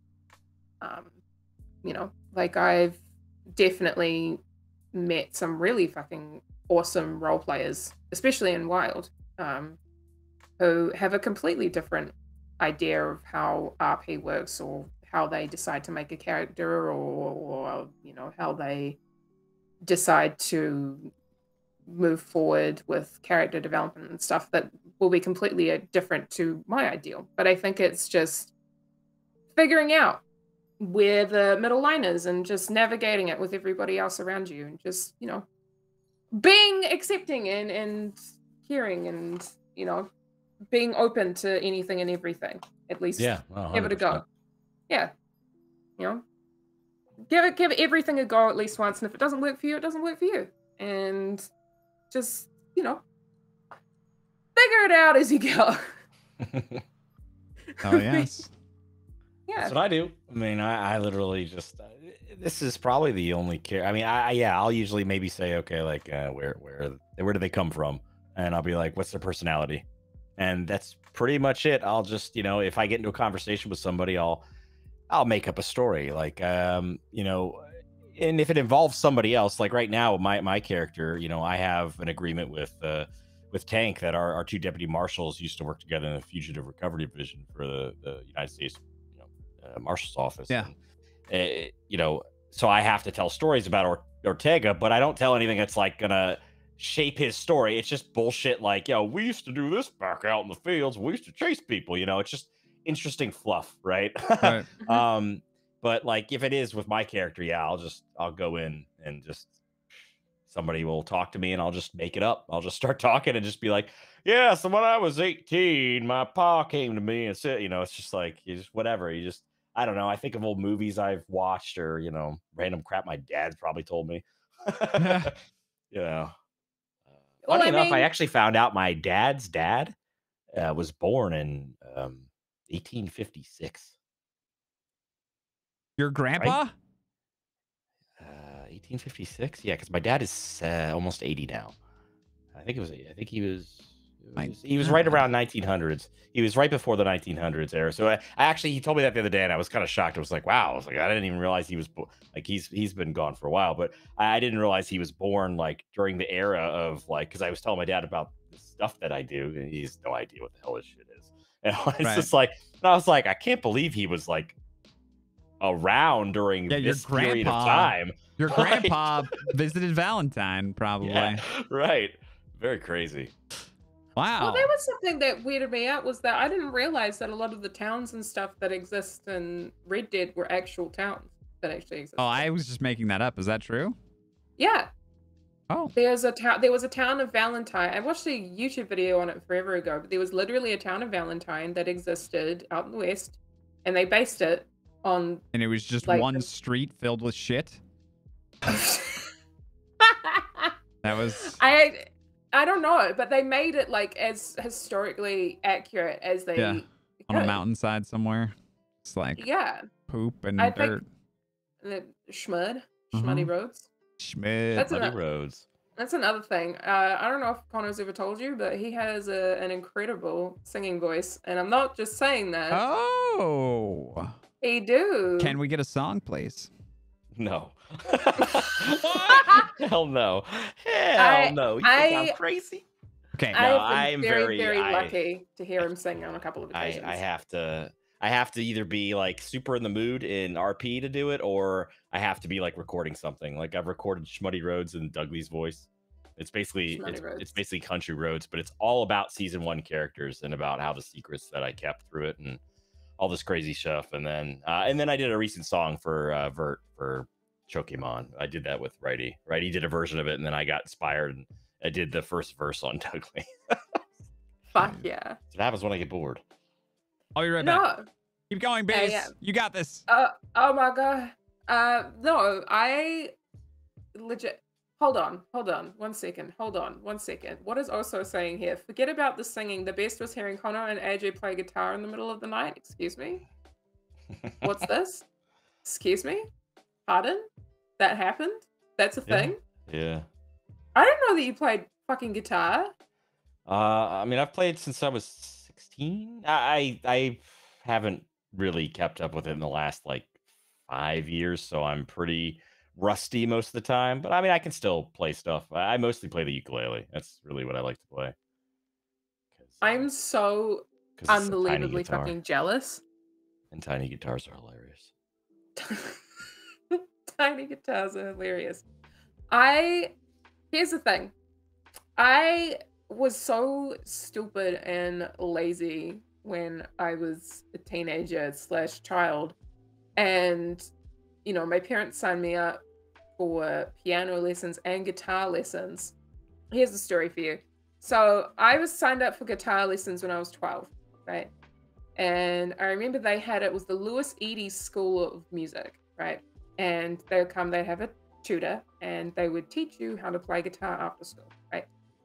And so I was like, fuck yeah, I'm gonna learn how to play fucking guitar. And so I remember I would turn up, I'd sit in my guitar lessons, and I would fucking like play play the first few chords to Smoke on the Water over and over again. That was it. I was like, yeah, I'm a guitar player now, right? And I remember they were going to have a recital at the end of the year. I didn't know this because I'm stupid. And so I just never paid attention, right? Because I was in a group setting learning guitar, never fucking actually learning anything, just being like, I can play Smoke on the Water and that's pretty cool. Only the first like 8 chords and that's it, but I'm a guitar player now, so. But I remember they were like, okay, well, we have to come up with a song to play. What would you like to play? And I, at the time, was obsessed with Hotel California. So I was like, oh, let's learn to play Hotel California. And they're like, yeah, okay. And I remember sitting there, you know, and I learned like a couple of the chords and stuff, but it was pretty chill. But I, again, wasn't really paying fucking attention. And so then one day sitting in class and he goes, by the way, the school assembly recital is next week. And I'm like, huh? And he's like, yeah, we're going to be playing guitar. We're going to be playing Hotel California in front of the whole school. What is happening? I'm talking about something very embarrassing that happened to me. What else did you do? Yes, I love embarrassing bee stories. Continue. So I was like, okay. And I remember the day comes, I'm sitting in the alcove just outside of the like school stage, and I'm sitting there like frantically like trying to remember the fucking chords. I'm like, okay, I have it. I have this. I'm down. I know what I'm doing. It's good. I'm gonna be fine. Everything's gonna be okay. And I literally get up on stage and I'm like, I'm good. I've got this. My parents are sitting there. I can see them sitting in the front row. They've got a fucking video camera out. And, you know, my mom's like, yeah, in the front seat. And I'm like, yeah, I got this. So in the background, they have a guy playing drums, right? There's a kid playing drums who was also learning at this Lewis Edie school. And so he's sitting there and he's drumming away. And, you know, the guitar riff is supposed to start. And suddenly I forget everything that I was supposed to play. So I'm literally just sitting there And then you literally just see me slowly like slumping forward over the guitar, and my hand and my hand is literally like holding the strings and just strumming the same note over and over again to what I think is the rhythm. That's how it do be sometimes, you know? Yeah. Being like, this sounds fine, right? This sounds fine. And then I look up and there's my mom. My mom is sitting there going, and I'm like, Good and I'm like, yeah. And I see my dad. My dad's sitting there going like this, and I can see his shoulders jiggling because he's laughing. And I was like, oh my god. So I was 12, and so Oh no. yeah, but there's 2 other kids on stage with me, and they're playing it like somewhat okay, right? And then there's me playing off tune with the same chord over and over again. So I literally got up before it finished because I didn't know what to do, and I ran off stage. And my mum came and found, and my mum came and found me in the alcove, and I was sitting there, and apparently I was literally like holding the guitar in my hands. And my mom was like, "Are you okay?" And I was like, "I didn't learn anything." And my mom was like, "It's fine." Like comes and pats my hair, and I'm like sobbing in the alcove, like. And so I was so emotionally traumatized, I never picked up a guitar again. I know your pain. I in my elementary school days, I used to play drums, and you know, we used to have all the whatever the concerts for the parents and whatnot. And I remember, do you remember? I don't know if any of y'all were in band way back in the little days, but there's a song like that's called "Let's Go Band." It's pretty simple. I know that song. That's the only song I ever learned on trombone. Well, your boy, a whole measure early, it blurted out, "Let's go band," and nobody else said a goddamn thing, and everybody just stopped and turned around and looked at me. This is the middle of a concert, and I was just like, "Yeah, let's go band." Let's Go Band is like the most simple song. It's basically bump, bump, bump, ba-da, bump, bump, bump. Let's go band. I mean, it goes on a little longer than that, but and you said it's the same let's thing go over and over again. Yeah, it's the same thing over and over again, and then at the very end you say "Let's go band," and you said it a measure early. Perfect. Yeah, it was really, really traumatizing. Can I say, K-Sins just came in with a big old raid. Thank you, K-Sins. We've also we've gotten a gifted sub from Dirk and a sub from Pancake Revenge. That was about a half an hour ago. That money is going towards a new chair for Bee's knees, so she doesn't have to sit chair alone on a wooden lawn chair. Leave my chair alone, okay? Nope, we're gonna get video evidence of you taking that out back and burning it. Yeah. No. We're gonna need you to burn it. I am never touching at this chair in a bad way, okay? This chair has been good to me. It has been. I feel like you kind of like your chair too much now. You to burn it. I'm not asking you to feel up the chair or anything. No, I'm not. I was gonna say that how long I've had this chair, but I'm realizing it's probably not a good idea. So tell us how long you've had the chair. How long have you had the chair? This has been my computer chair for a very long time. How long, Bees? How long have you had the chair? I'm like fucking what's his name from this movie 7? What's in the box? How long have you had the chair? How long? I've had it for about 2.5 years.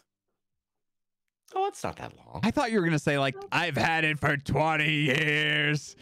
I was a baby on this chair.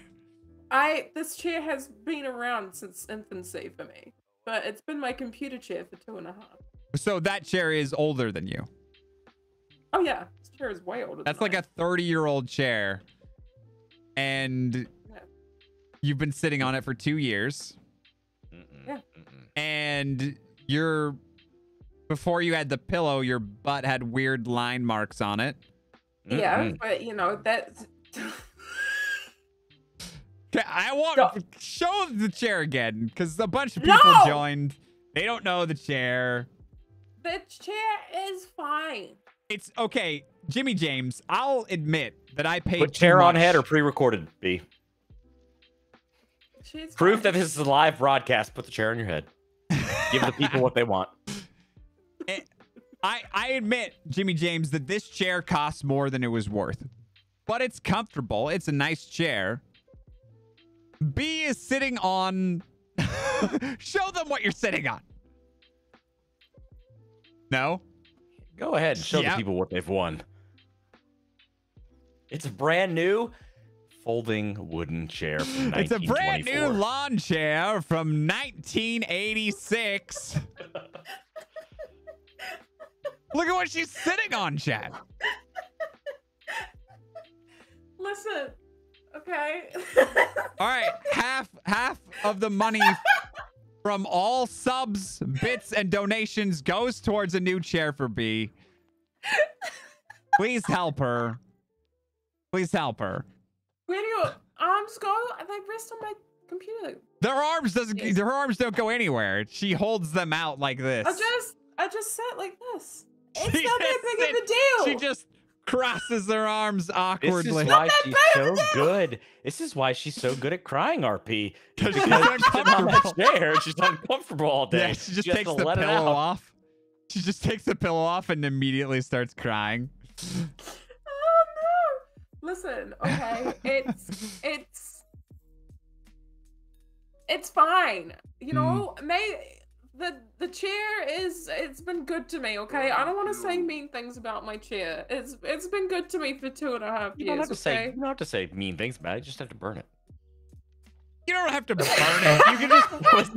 That was the original deal. There was no touching it badly or saying naughty things to it. Sorry, not naughty things, bad things to it, mean things to it. I mean, you could say naughty things to it if you'd like. I don't know what your relationship with your chair is like, but I feel like there is a weird relationship there that she's not telling us about. But I just feel a weird sense of loyalty to this chair. Okay. You don't have to burn it. You can just put it back in the I don't know, the lawn. Every time I want destruction on a stream, I get just disappointed, dude. You know, somebody gifted 10 subs to me the other day to break my keyboard, and you know what? I did.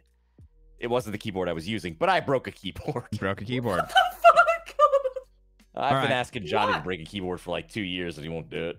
Oh, Jesus. I also am very much enjoying Kaysen's comment, which is, this is why she's so good at fighting, because she's letting the rage out from her tired arm. It's very true. Thank you. Oh! Okay. Oh my God. So we've got a hype train started for Bee's Knees, saving Bee's Knees' butt from the abuse it's receiving from this lawn chair. We've gotten 18 biddies from Dirk, a sub from DZ, a gifted sub from Dirk, and 2,000 biddies from Sukiman.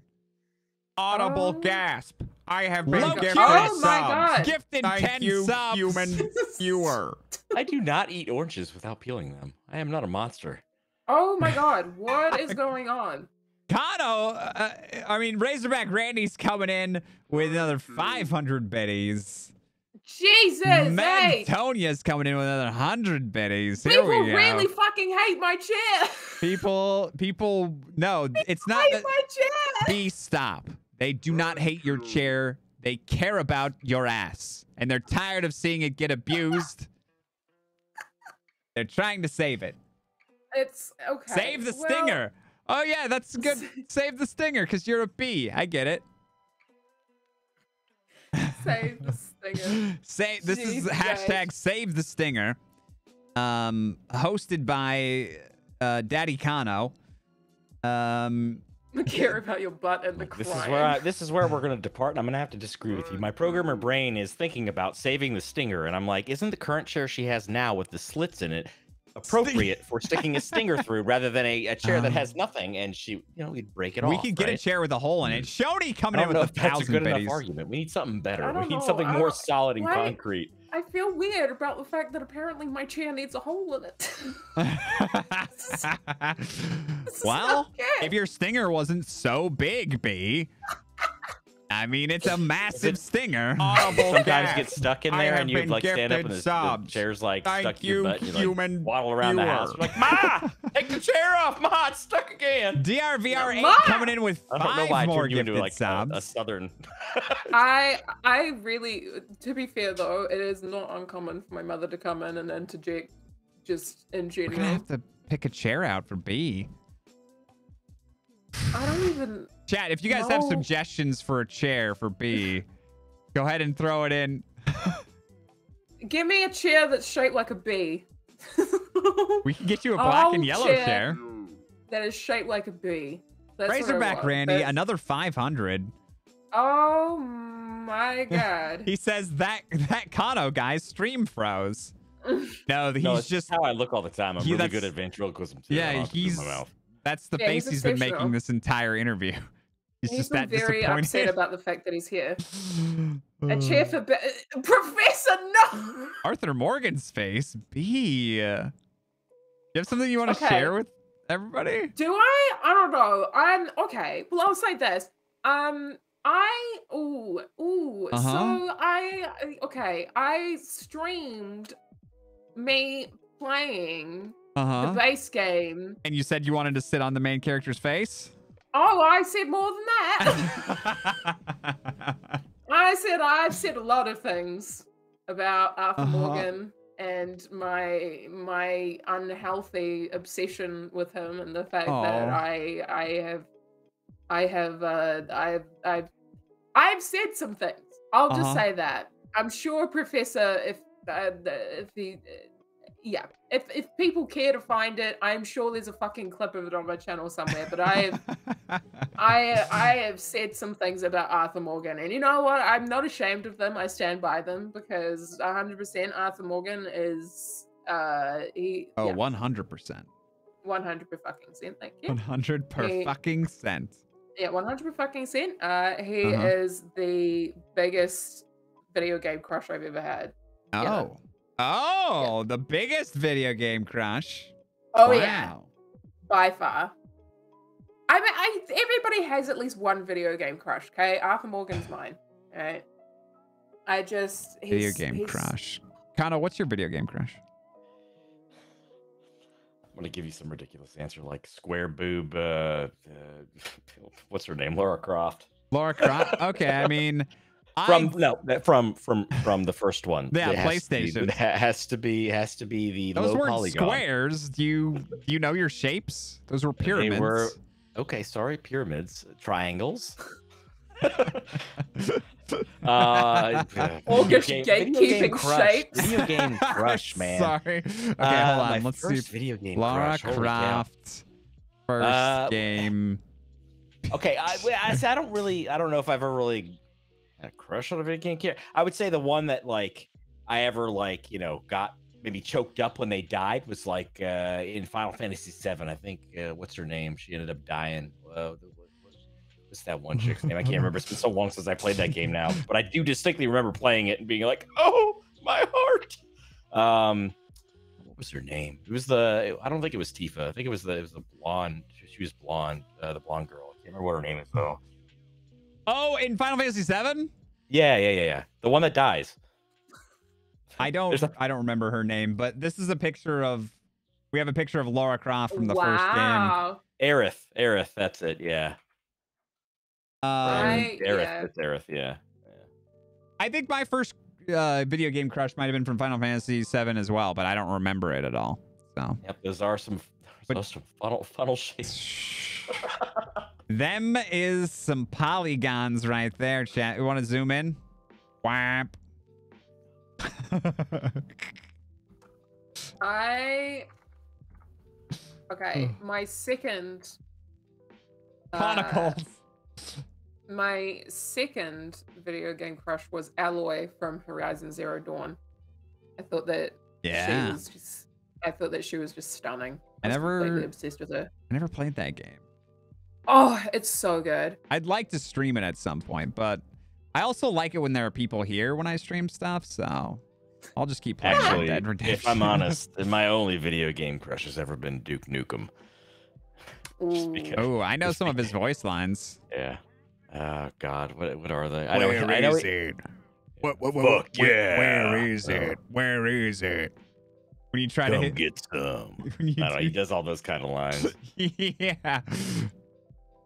I need to look up Duke Nukem lines. Those couldn't you? Isn't that the game? I remember being a little like 10-year-old kid, or maybe 12, and like with my cousins, we were like, let's rent Duke Nukem, and we can give the strippers money, and they show us their boobs. Was that in that game? I think that was in that game. I think so. Yeah, it was really Looking like up all these quotes. My boot, your face, the perfect couple. Like, Nice. I remember back before I really got into video games, I remember going away with my best friend from high school, and she had a cousin, and the cousin was a bit strange, but nice, but bit strange. Bit strange. And bit strange. Just a bit strange. Bit strange. And I remember he came into the room that we were hanging out in, and he goes, "Have you guys ever played GTA?" And I was like, nope. And he goes, "Do you know that you can go into the strip clubs in there?" And I was like, oh no, I didn't. I was like, bear in mind, I'm like 14. Wait, what 15. game are we talking about now? GTA. GTA, which one? I don't know. The one before 5, I guess. GTA 4, okay. 4? That would be GTA 4. The one before 5. It's crazy how they release those titles. Their naming convention's all out of whack. I don't. B, it's okay. All right. I never claimed to be a smart woman, okay? You are smart. Stop it. Continue. So he was telling us about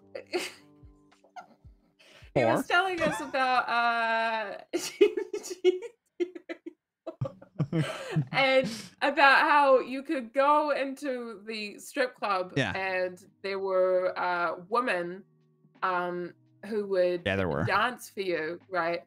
And he was telling us about this, and we were like, oh, okay, like that sounds cool.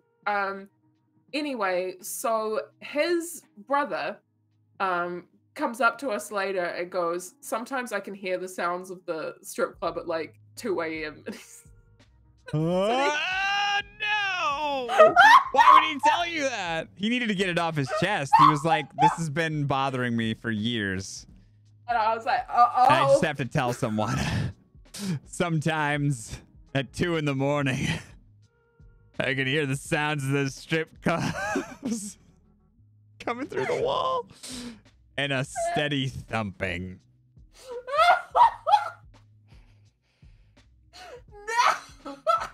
Speaking of GTA, I have a personal question here. Feel free to say I wish not to answer. I plead the fifth. Okay. Have either of y'all ever been arrested in real life?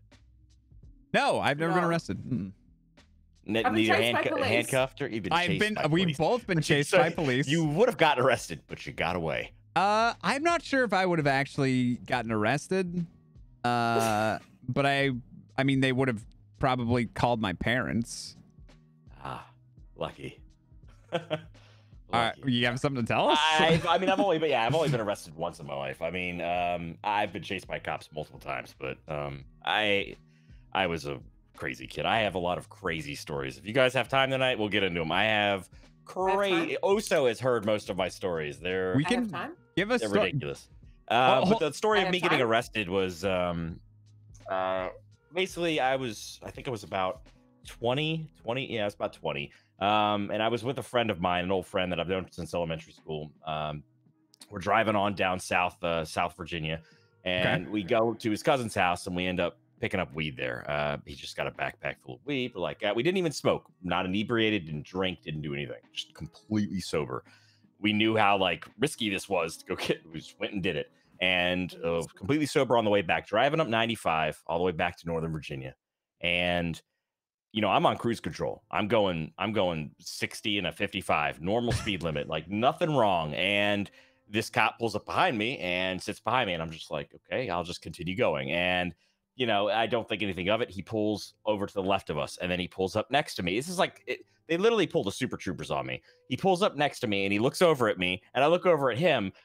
And then I just look forward and I just keep driving. And then he pulls behind me and he waits again for 5 more minutes as we go down the road. Then he pulls next to me and he looks at me again. And then he pulls behind me. And then he turns on his lights. He only did it twice. Thank God. I was freaking out. But he turns on his lights. He pulls us over. And we're sitting there. And, you know, the cop comes up. And one comes up to my friend's side. One comes up to my side. I'm driving. Did they start saying meow to you? Oh, God. That would have been. I'm echoing. Yeah. So the guy that comes and talks to me is like, trying to persuade me. He's like, hey, you look calm, but your friend looks like he's freaking out. And like, he looks like something's up here. Maybe if you just like tell us what's going on, like, we don't have to call the dogs. They're trying to like, just like rail us through. Yeah. And I'm resistant the whole time. I'm like, no, like we're fine. Like we just came from his cousin's house. We're going back home. It's not that late at night. I just want to get home. I got to work in the morning. And the guy was just like, just not buying shit. And then he finally like leaves my side, and they both go and double team my friend. No! And I couldn't help him. Like, he basically, to his credit, this guy was a very good friend. He took a lot of everything. He basically took everything, and I ended up getting the paraphernalia charge because I had a bowl on me. But what ended up happening is he basically convinced my friend that the only way out of this, that they knew that there was something going on, and the only way out of this is if he just gave it up and that they would take it and leave. And so my friend goes, okay, sure, and steps out of the car. And the guy goes, sir, I need you to step out of the car. Your friend has exited the vehicle. We have every right to search your car down. I was like, you motherfuckers. And so, yeah. Fuckers. I mean, well, they were right. They weren't wrong. I can't blame them. Yeah. They were right. They were right, dude. My friend had tons of weed in his mat, and it's legal, so fuck us. But so basically the cop was like, ends up searching me, finds the little one-hitter bowl piece on me, and I swear to God, I remember his voice to this day. It just echoes in my brain. He literally looks at me and he goes, "How does it feel to lie to a cop, knowing you're gonna go to jail now?" And I was like, damn, what the fuck, man? That hit me hard, dude, because my dad always told me, you ever get arrested, do not call me. Do not call me. I don't care. I don't want to come pick you up. I'm not seeing you there. You will figure your way home. Unless, like, obviously, if I needed it and I called, my dad was awesome. Yeah, my dad still is. My dad is awesome. He would have came and got me, but I always, my dad's scary as shit, man. I'm gonna listen to that. Hell yeah, I'm not calling you. You tell me not to call you, I'm not calling you. So I didn't, and we ended up staying overnight in this holding cell, and they carted people in and out of that place all night long while we were waiting to hear from the magistrate about what they were going to do to us. Like, what magistrate? Are you in Canada? That's what they're called. No, I'm in the U.S., so I'm in Virginia, but I think that's what they're called. Like they're the people that sit behind the bars that you have to go talk to get your paperwork to leave, and they basically are like an on-site premise judge that determines whether you are a flight risk, etc. Like, can you leave? This and that. Like, goes through your casework, and then so we stay there all night until they got to us, but. The cops messed with me pretty hard, and I don't know, like, I don't think I looked like a weak kid growing up or anything, but I was respectful to them. I was all like, he could tell I was scared. I was in the car and I was like, what's gonna happen to me, and like, but we get to the station and he handcuffs me to this rail, and I'm sitting on this metal bench, and they, like, as people are coming in and out, they choose the hugest dude I've ever seen in my life that is clearly drunk off of his ass, and they sit him right next to me and handcuff him next to me, and this guy is just looking at me, and I'm like trying to look away, like trying to like scooch away without him noticing I'm scooching away, and like I am scared for my life. And it turns out this guy did get a little aggressive, because when the cops came in to take him out, he fought them next to me, ended up breaking the handcuffs, and they had to call in the fire people for the Jaws of Life thing to snap the handcuffs with the big whatever they are. I don't know what they're called. I think they're the Jaws of Life. The big like cutters that they have. Yeah. That cuts through metal. They had to do that. They had to cut the handcuffs off of him. So he still had the ring around him, but they had to cut the chain.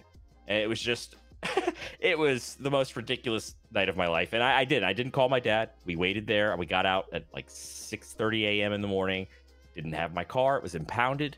So we called the cab and spent $250 to get home. That was before Uber. So Jesus. It was really bad. I got home. My dad was sitting there, and he knew. I don't know how he knew. He knew exactly what happened. He already knew. I walk in, and he's eating his breakfast. He's sitting there watching the TV. He turns over and he goes, "Did you get arrested?" And I was like, "No." And he was like, "Wait, you got arrested?" And I was like, "No." And he's like, "You got arrested?" And I was like, "Yeah, I got arrested." But I only got stuck with like a paraphernalia charge. My friend actually, like I said, at the end, he was and rest in peace. This dude is no longer with us. He was a really good friend. He took all the blame. He told them, this is all mine. He didn't even know I had it. You know, I got it from my cousin and I had my backpack. He had no idea the exchange went on. We were just going down there to visit. It's all mine. He has no idea. Sure, he smokes weed. He's got a pipe on him, but he has no weed on him. I have all the weed, and they let me off. And because of him, which was really an awesome maneuver on his part. I couldn't have thanked him enough. That was, I could have gotten really screwed. Because he did. He got screwed. He got basically possession with intent to distribute, which is a big charge. Yeah. Especially when you're a teenager. It's a huge charge. He went to juvie for it, Jesus. He basically went to juvie for me. Like, well, we both were going to go, but he took the fall so I didn't have to, Which, what a bro. Yeah, I know, right? You never find people like that. They're rare. That's an intense story, but did you have something to say, B? You were about to say something. Nope. Okay. But it's time for everyone's favorite hour. It's the Ask That Question, where we ask the same question to everyone that comes on the show. Of course, chat may already be familiar with this question, but Kono, you may not. And the question is, if you could smash any RP character in real life, who would it be and why? Wow, what an awkward ass question. Holy shit. If you could smash any RP character? From Wild RP, from Wild RP. And we prefer it if you chose someone that was more recent. Did people so that actually everybody... answer this? Yeah, who did Trench chose Marilyn. Marilyn. I don't even know who that is, but good for Marilyn. Beat plays Marilyn. Let's see. Let's make this real awkward. Georgie. Georgie? Does you want her to Big beat L. you? Hell yeah. Big L. I would fucking, yeah. No. This is you. This is not one of your characters. No, I know. Well, he was joking in chat. I would Big O. bang Big L. You kidding me? Bang Big L. Mustache. Mustache ride, baby. Super Troopers. One character. Why not them all? Wow. Greedy. That is the greediest answer we've had out of the two answers. Oh, man. I don't know. Like, maybe I'm weird. I've never thought about that question before. I know it's one you have to think about. We'll circle back. Okay. Take your time. Yeah, let me think. Marinate your brain in that question, and we'll come back to you. You have to. I smoke a lot of weed, so I forget what a lot of people look like. That's fine. True. I only recognize people by their voice. A lot of people are really good at being like, that person rides that horse. That person rides that horse. And I'm like, I'm a lawman, and I'm like, I don't even know what that horse is called, dude. Yeah. Some people are really good with the horses, but I only know the horses that I've ridden on whatever character. So I know the starter horses, the crappy ones, and I know my law character has ridden the roadsters. Somebody today asked me, they were like, oh, hey, is that a Turkmen? And I just go, yes. I have no idea if it is. You're just like, yes, the Turkmen. Yeah. What about it? I just said the $2,000 horse, by the way. No idea. Yeah. I literally recognize most horses because they're the regular ones that most people buy. If somebody has an obscure looking horse, I'm like, I don't know what the fuck that is. I can recognize Mustangs because they've got like a butt crack. You guys notice that? Yes, Mustangs have a butt crack. Yeah. I do know the Mustangs. I'm also very familiar with Toby. We're still going to make this awkward, but the answer is Ophelia. Who's Ophelia? Fair. Hell yeah. Who's Ophelia? Ophelia was my doctor character. Oh. She's gone now? She's not gone. She's just gone to New York for a while. Understand. To go get some stuff done. But yeah. Fair. I really liked Ophelia. She was fun to play. But to the side for now. George is a close second, but she dated George. That's a hard pass. Who's George? I'm sorry, V. I had to throw that out. much love to both of you, but you know, nah. Are you okay? I forgot that happened. Who's George? Georgie dated a guy called George, so it was George and George for a while. George and George. Yeah, it was George and Georgie. That was there was. I forgot that happened. I met Ophelia once, and all I got was giggles. Is this true to your Ophelia character? She giggled a lot. Did she giggle like that, where it sounded like you were dying from emphysema?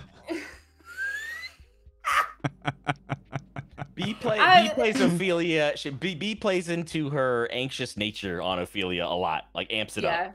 Yeah. Yeah, I do. I like that. You should play her more.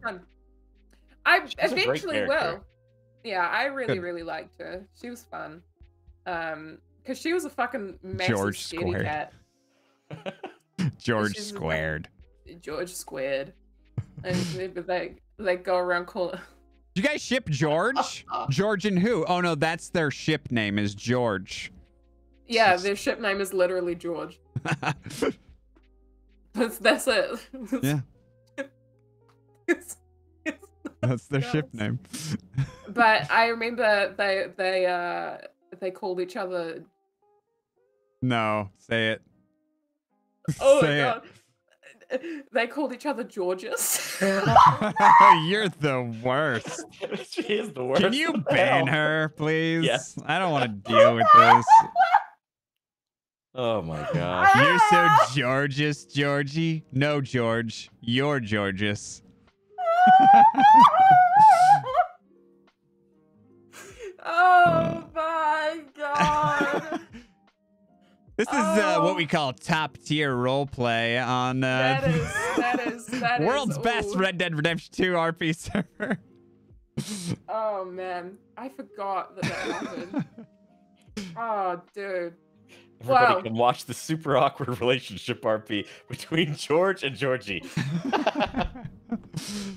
That was so long ago. Holy shit. Let's a question for Kono. Where do you see Wild RP in 1 year? Oof. And will your face change in that time, or will it still look that way? Yeah, it'll probably always look that way. Where do I see it in a year? I mean, it's a very. You broad talked question. about it in the last meeting. You were like, these are the patches that we want to release in the next year, and this is where I hope it is. Yeah. From a development standpoint, for sure. Like I kind of take that question as like an everything. Like, where's the community in a year? Where's the development progress in a year? Where's like the systems in a year, etc. Right. So, I'm hoping that we get to a place of full sustainability in a way where we can have like things take care of themselves within the game in that aspect of self-managing system, so to speak. So there's not a lot of staff work involved, so I can alleviate a lot of their work, but also just for the community, I hope that we continue to grow, and I hope that we continue to succeed. I can't say that word. Succeed together. And I just, I guess development wise, I hope we have a whole bunch of stuff. I hope we can put more tiny horse hats. I haven't used that yet. Tiny horse hats. I just hope we have things to do. Like, I want this game to become a place for people to tell stories, but also enable them to be who they want to be in that character. So you have things to do. Like I said, purpose. I think in a year, that's what I want. I want to be able to build systems that allow for extra bits of purpose to exist in the world, to enhance characters. That's where I hope we are in development, at least. And obviously, people are like, more bank slots, all this crap. That stuff happens in between. That's the small stuff. That's like the, to me, I know, like, a lot of people are like, more bank slots, that's huge. I'm like, yeah, I mean, that's me changing a number in the database, like, to me, it's not huge. That's more of a balancing concern. I really, those things will come. Obviously, those things will come with patches, but, and I know they are huge. I shouldn't downplay them because they affect a lot of things. But I just mean in terms of like the structure of the things that we've built and being able to expand upon that in a development sense. So long answer, but I've got a follow up. In the next year, are we going to have a new law system, a new law report system? Yeah, I mean, that's what I'm working on this patch. That's what I've heard, and that's what I've been telling everyone. So yeah, so AJ should be working on the evidence system, and we'll, cool. He's got a lot of schoolwork, so we're gonna see like what his time allows. Obviously, I can't promise anything. Yeah. But I am working on the law system and all that, so that we can have a better way to organize and basically on the go be able to understand what the crossing needs at any moment, so that we're not buried in finding reports or looking at things, etc. It's all going to be modernized in terms of collation, but still keeping that old-timey feel, maybe through the look and the feel of the system, right? Yeah. So Osa is going to do all the artwork for it. We're really going to make it look like a paperwork system, but the functionality that will be there will be modern day stuff, right? Like you will have functionality to correlate files together so that they're organized, because God knows we're playing a video game. I don't want your life to be paperwork. You know what I mean? Yeah. So it can get that way. There are days where there's a lot of paperwork being done, and there's some, I think you're aware, there's a couple bugs that happen. Like after you search for something, it becomes really hard to get to the second page without searching. Yeah. There's a lot of problems with it, and it wasn't. Yeah. We could have we probably should have fixed those things for quality of life, just for. But you're planning on replacing it, so exactly, yeah. So which I get, and our current schedule of patch releases is pretty much 3 months on the dot, every 3 months. So I'm hoping this one's a lot sooner. But yeah, I mean, you can basically expect a new law system within the next 3 months, so to speak. Right? Awesome. Hopefully way sooner. Awesome. Hell yeah. I have a question about the tiny horse hats. That's what everybody wants to know. Yeah, the tiny horse hats. Can you realistically just hold on to that command indefinitely for a very long time and then just use it like a year from now? And people will be like, what the? Yeah, unless it gets replaced with another one-time use thing. So the system's built that we have one-time use thing active at a time, and it uses that flag. So if we put out a patch and we replace a one-time use thing for whatever reason, an April Fool's thing, gimmick, whatever, it could replace that ability. Shit. Okay, so we've got till April 1st, guys. User. Fuck yeah. That's what they took from what I said. You heard it here, folks. There's gonna be a new tiny horse hat coming April 1st. Hell fucking yeah! No, but I was just wondering because I wanted to hold on to it. I haven't even used mine yet. I haven't even seen it on anyone's horse. I think they forget everybody's holding on to it. No, maybe they are holding on to it. I don't know. Some people use it on the first day. It's a risky move, right? Because you don't want to crash. Well, I mean, I guess now that if you crash, you're fine because you'll load back in and the horse is yours. But sometimes, most of the time. Yeah, I still gotta tweak that. But yeah, I mean, it is still a risk because anything could happen, and then you lose it, and then you lose it forever. You might get the pristine gold hat, which is like the most coveted hat. Think about that. Gold, like it's a sparkly dancer hat, like those top hats. B, did your camera freeze? B, are you okay? I want the coveted sparkly gold hat. What the fuck? Wow. I want the coveted sparkly gold hat. This is coming from we're probably gonna do snowball fights, honestly. Snowball fights? Are you gonna change the weather? You gonna have snow or? Yeah, I think we're gonna do it for a very short period of time this time instead of months.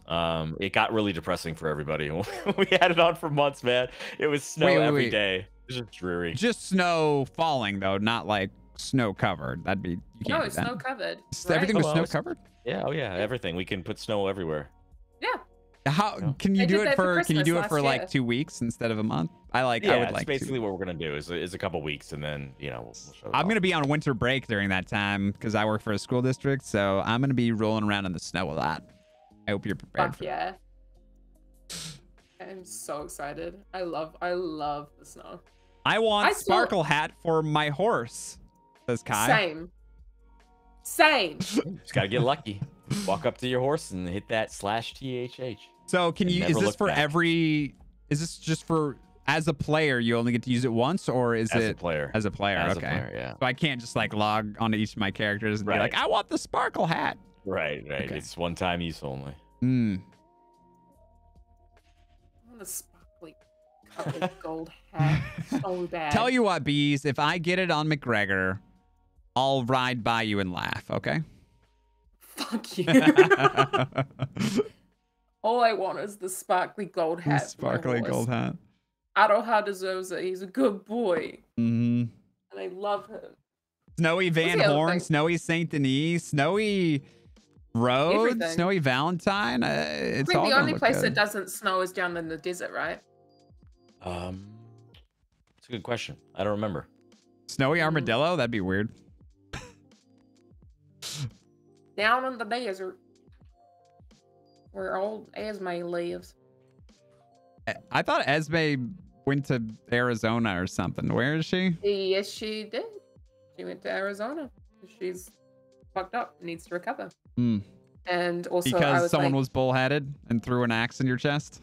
that's right. Threw an axe into Esme's chest.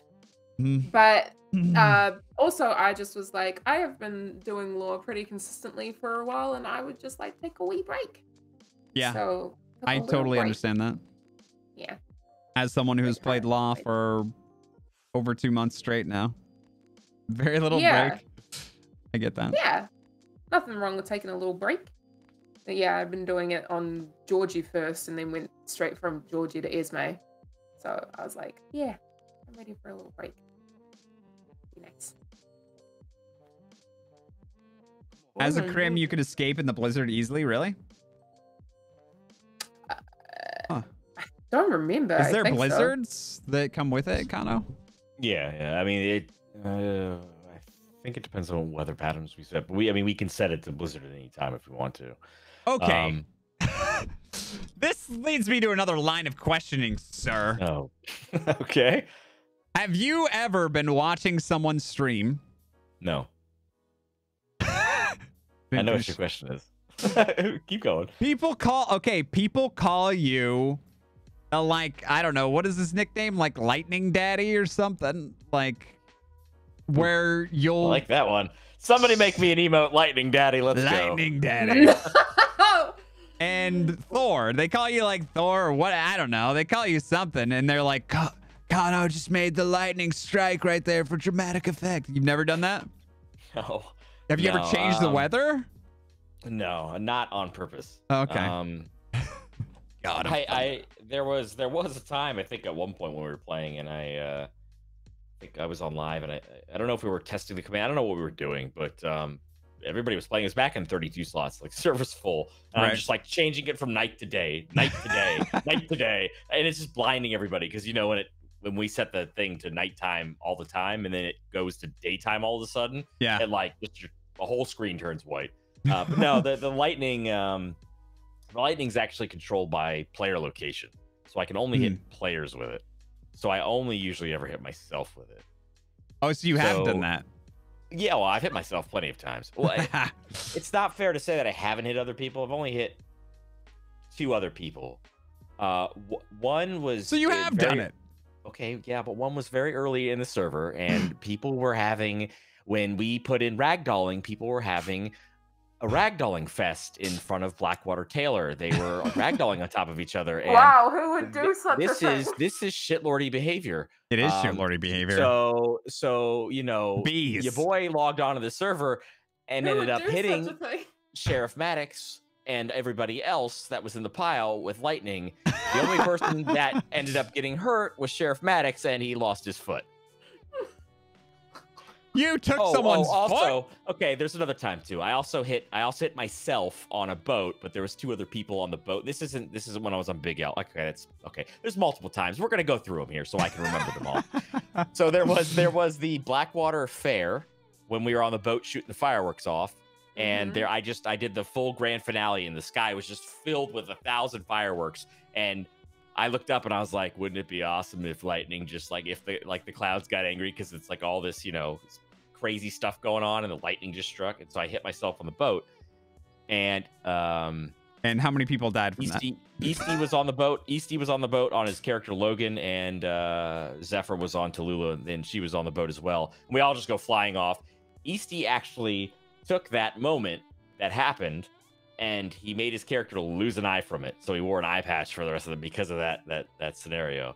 Let's see. The only other time I've done it would be I've hit myself on plenty of occasions. Like I'll do, I used to do it on Dougley. I used to do rain, like, the lightning dances, and then I would hit myself with lightning. That's why I wore the metal bucket, because it protected him. But the only other time that anybody else got hurt from the lightning probably would have been Force when he was on Camino, or no, it was a Bishop. I think it was on Camino. No, it was Camino. He was riding on the back of my horse, and I'm on Dougley, and I just went crazy and acted like the horse just went wild, and we flew off the side of this cliff. And we ended up dying, getting down, because we flew off this thing, and we're in the middle of this brush with all these trees, and it's just me and him laying there. We're just talking for like 30 minutes, hoping somebody will ride by. We're just, just RPing injury and just be like, oh, hey, somebody will come. We're doing that for 30 minutes. And then out of nowhere, I got so bored, I hit myself with lightning, and it caught everything on fire. And the fire spread slowly over to him. He's laying in this big patch of grass, and it spreads slowly as can be, as like a caterpillar over to him. And then it just engulfs him in flame and burns him to a crisp. And then somebody ends up finding us, and we end up bringing him in. And I guess, I don't know, from the fire damage, from the fall, whatever, he was missing a head. So we bring him in, and Ortega, Ortega, of all people, is standing there at the doctor's office. And I got revived, so I bring him up, and I'm like dragging him up there, and I drag him next to Ortega, and Ortega goes, "Hey buddy, are you all right?" And Force goes, "Yeah man, I just have a really bad headache." The only other time after that was probably on the boat with Big L, when we were chasing all the people that were trying to kill my crocodile, and to stop us from catching up to them, I hit us all with lightning on the boat. All the prison guards that were on the boat. Did you spawn a bunch of prison guards into the boat with you? No, that was played by other staff members. Oh, was it really? Yeah. That's great. I remember Georgie panicking because she had her trumpet out while riding on the thing, and the lightning happened. So she was like, "I need to put this away. I'm gonna get fucking." Were you playing the trumpet as you were trying to escape from prison guards? We weren't trying to escape from prison guards. We were trying to get back to the land to get Bojangles, Terry Bojangles. Yeah. And Georgie was playing the trumpet. I forgot about that. Derek the donkey he got killed. Yeah, he got killed with lightning too. That's how that donkey died. There he goes. Who's Derek the talking donkey, and what was the server like before I joined? Look, all right, man, I just want to have a little fun for Halloween. Give me a break, dude. Everybody's so serious, dude. It only happened for a couple days, and I only talked to a couple people. I robbed some people. I robbed people for their cigarettes and their cigarettes and something else. Cigarettes and carrots, I think. If I was riding down the street on McGregor, and a donkey approached me and said, "Give me all your cigarettes, you piece of shit," I would turn my badge in and think McGregor would think he was crazy. 100%. I basically just used an even deeper version that sounded more demonic of Big L's voice for that donkey. It was basically like a demonic Big L talking to you. Oh, God. I fucked with Peppo. Peppo thought I was a regular donkey, and was he riding I was being ridden by another player, and I controlled where everybody went. They couldn't control me. You were on me. You were at my whim. So what were they saying? They're like, "What? This donkey's stupid." Yeah, I think Pippo has it on his YouTube channel.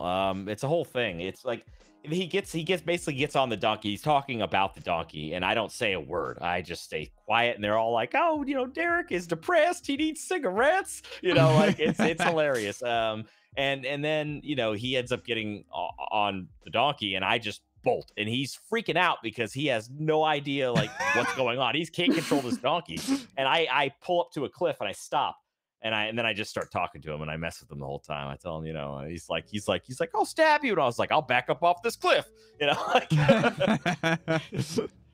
But that was a mistake. I got chewed out for that. I should have never done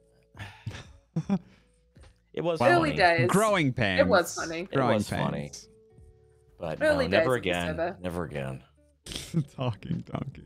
Yeah, that's. Oh, I mean, man. at least you know not to do that anymore. But that was. I mean, you just having a little fun, right? Yeah, man, it was great.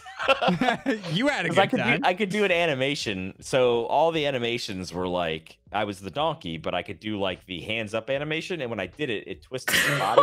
And he would point both of his hooves at you. Like he had, and I pretended he had guns, And I was like, I'd be like, put your hands up. I'll slap you with my hooves. And they'd be like, okay, man, okay. And I'd be like, I just want your cigarettes. That is funny. But like I said, I only did it for like 2 days, and only like I think 3 people ever really actually heard me talk. Sneaky Shadower was one of the 2 people that I robbed. And she laughed. She was shocked, but she thought it was pretty funny. Like basically played it off as a hallucination. Which I respect. Yeah, hell yeah, do that. I'm an asshole and ruined your immersion. My bad. Let me ask you this though. I've seen on a GTA server where the admins approved someone playing an animal. What are your thoughts on this? It was a police dog. They didn't like talk to anyone. They just were like, no, I know. So we've done like animal stuff for like events, like we've had fox hunts, and staff will play the foxes and whatnot. But so a lot of the control scheme is messed up with it. You have to do stuff to fix it, so it's not like really fluid in Red M anyway with the animal peds. A lot of them are broken. There's a lot of issues with them. Some of them are vulnerable. So it's like there's even with the ped models, it's that way. Like I'm lucky that the prison guards are killable because most ped models aren't. You become invulnerable. Oh wow. Okay. Yeah. So like I said, there's a lot of issues with it, and to open it up again, there's probably a lot of opinions about playing animals in RP, and who would do it and who would do it well, and how many people would want to do it, and like know who gets in, who doesn't, etc. So there's a lot of what ifs and questions surrounding it. So it's something I myself can't obviously answer as far as if that's going to be something ever allowed on the server. But I know it's been discussed in the past, and points have been brought up that are valid for not doing it, and they're usually those pros of not doing it outweighs the pros of doing it, right? Yeah. So until I think it makes it also special if maybe in the future we have like things that bring animals into play. So like you as a farmer can own cattle and do this stuff and herd the cattle and blah blah blah. You as a ranger might have a dog companion, right? Like there might be things that open those doors and those gates up. But as far as players playing them, I think limiting those to events like circus acts or like these fox hunts or things like that. Because we had people playing the foxes, we also had 3 people playing dogs, playing the dogs chasing the foxes to show the hunters where the foxes were. It's doing stuff like that. I think it makes it a little bit more special and it's cool. And I think we can have community members sign up for those things if we need multiple people to play those things. I think that's where the opportunity might come from to play that kind of stuff, right? Yeah. Just for future reference, if Trench is okay with it, I will play Agent Toby. I'm willing to do that. Agent Toby. Buck him off all the time. Yeah, I just fuck with him the whole day. And I'd be streaming his point of view and like give his thoughts. Oh, it'd be so good. Agent fucking Toby, dude. Well, he does basically play Agent Toby as though Agent Toby is an actual character. Yeah. Which I love. Agent Toby is the character. Like he's crafted a character around it, which is great.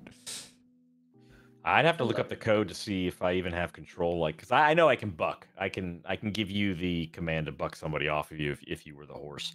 I'd have to look about kicking though. Kicking is one I haven't seen. I don't know if I know how to do that yet. It probably is somewhere in there. I mean, would be pretty funny. It would be pretty funny to have probably just knock him out all the time. Yeah, and then like he's like, Toby, go for help. Toby's just slash me, eats grass lazily.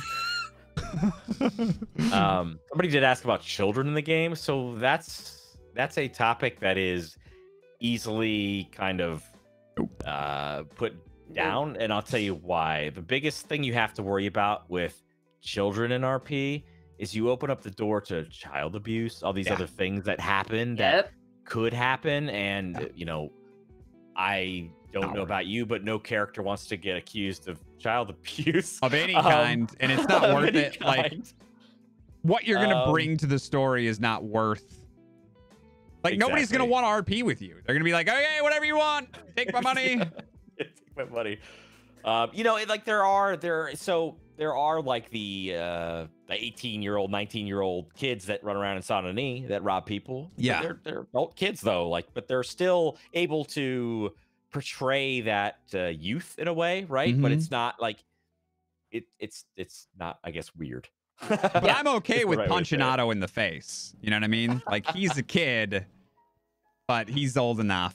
I'm okay with punching him in the face. There are children models in the game. There's definitely kids in RDR too. The funny thing is all the kids, the ped models, all the kids are invulnerable. So you can't kill the kids in the game.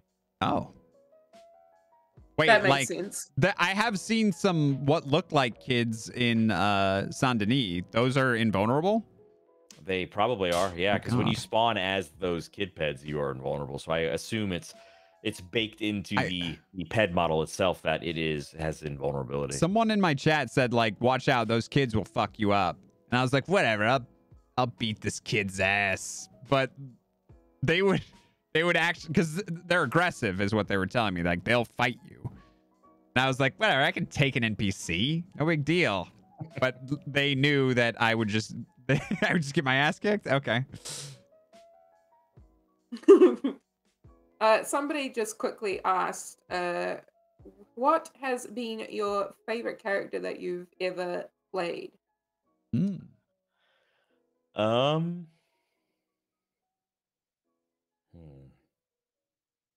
Probably Clint Taylor. Honestly. He was very soft for a lawman. He was the one that could think that people could change and would root for that change. He was friends with Renee, the worst damn criminal we had on the server, and he was friends with him. They broke that friendship off. Renee, totally sliced that thing to pieces. But even in the end, they were still friends, and that is a weird position because you have to play that very carefully because you don't want that. You don't want that to impact what the other lawmen that you work with see you as, right? Like, why are you friendly with this maniac, right? Like, I'm not friendly with him. I think that there's something else here that can be fostered, right? And that's kind of how I played that character, that there was a way that everybody could change. They always had a choice.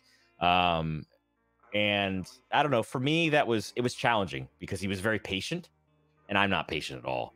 I like go. I want satisfaction. I want to get this done now. And I can't and I played that and I learned a lot of stuff from that, honestly, like for the real world usage of like being patient, and it really helped like slow me down in a lot of situations, and it was actually kind of a cathartic experience, and that's probably why it was my favorite character to play. Not only just because the story was so rich, I had a lot of interesting developments with a lot of characters. I mean, Jenny had a character, Poppy, that was very close with Clint Taylor. They basically became like de facto brother-sister kind of relationship, right? And there ended up being a wild thing that happened, another accident, right? We were in a barn and she was throwing knives at the target, and she got too close to me. And of course, when you get too close and you left click, you stab the person, right? She stabbed me and executed me. No! And I played that off as not remembering what happened, just being told that she basically stabbed me. And it played off this whole thing. And it actually, Jenny's like, my life, but it actually get crazy. It drove that character down a path. She joined the DiCenzos. She became part of the DiCenzos. It's like, and she still is. Wait, is Poppy? No, Poppy. I'm sorry. R.I.P. Poppy. Poppy is dead. She died. Yeah, I heard died. about that. She died in that shootout. Where I was like, were you in the shootout? The very final shootout? You were, right, Jenny? Mm-hmm.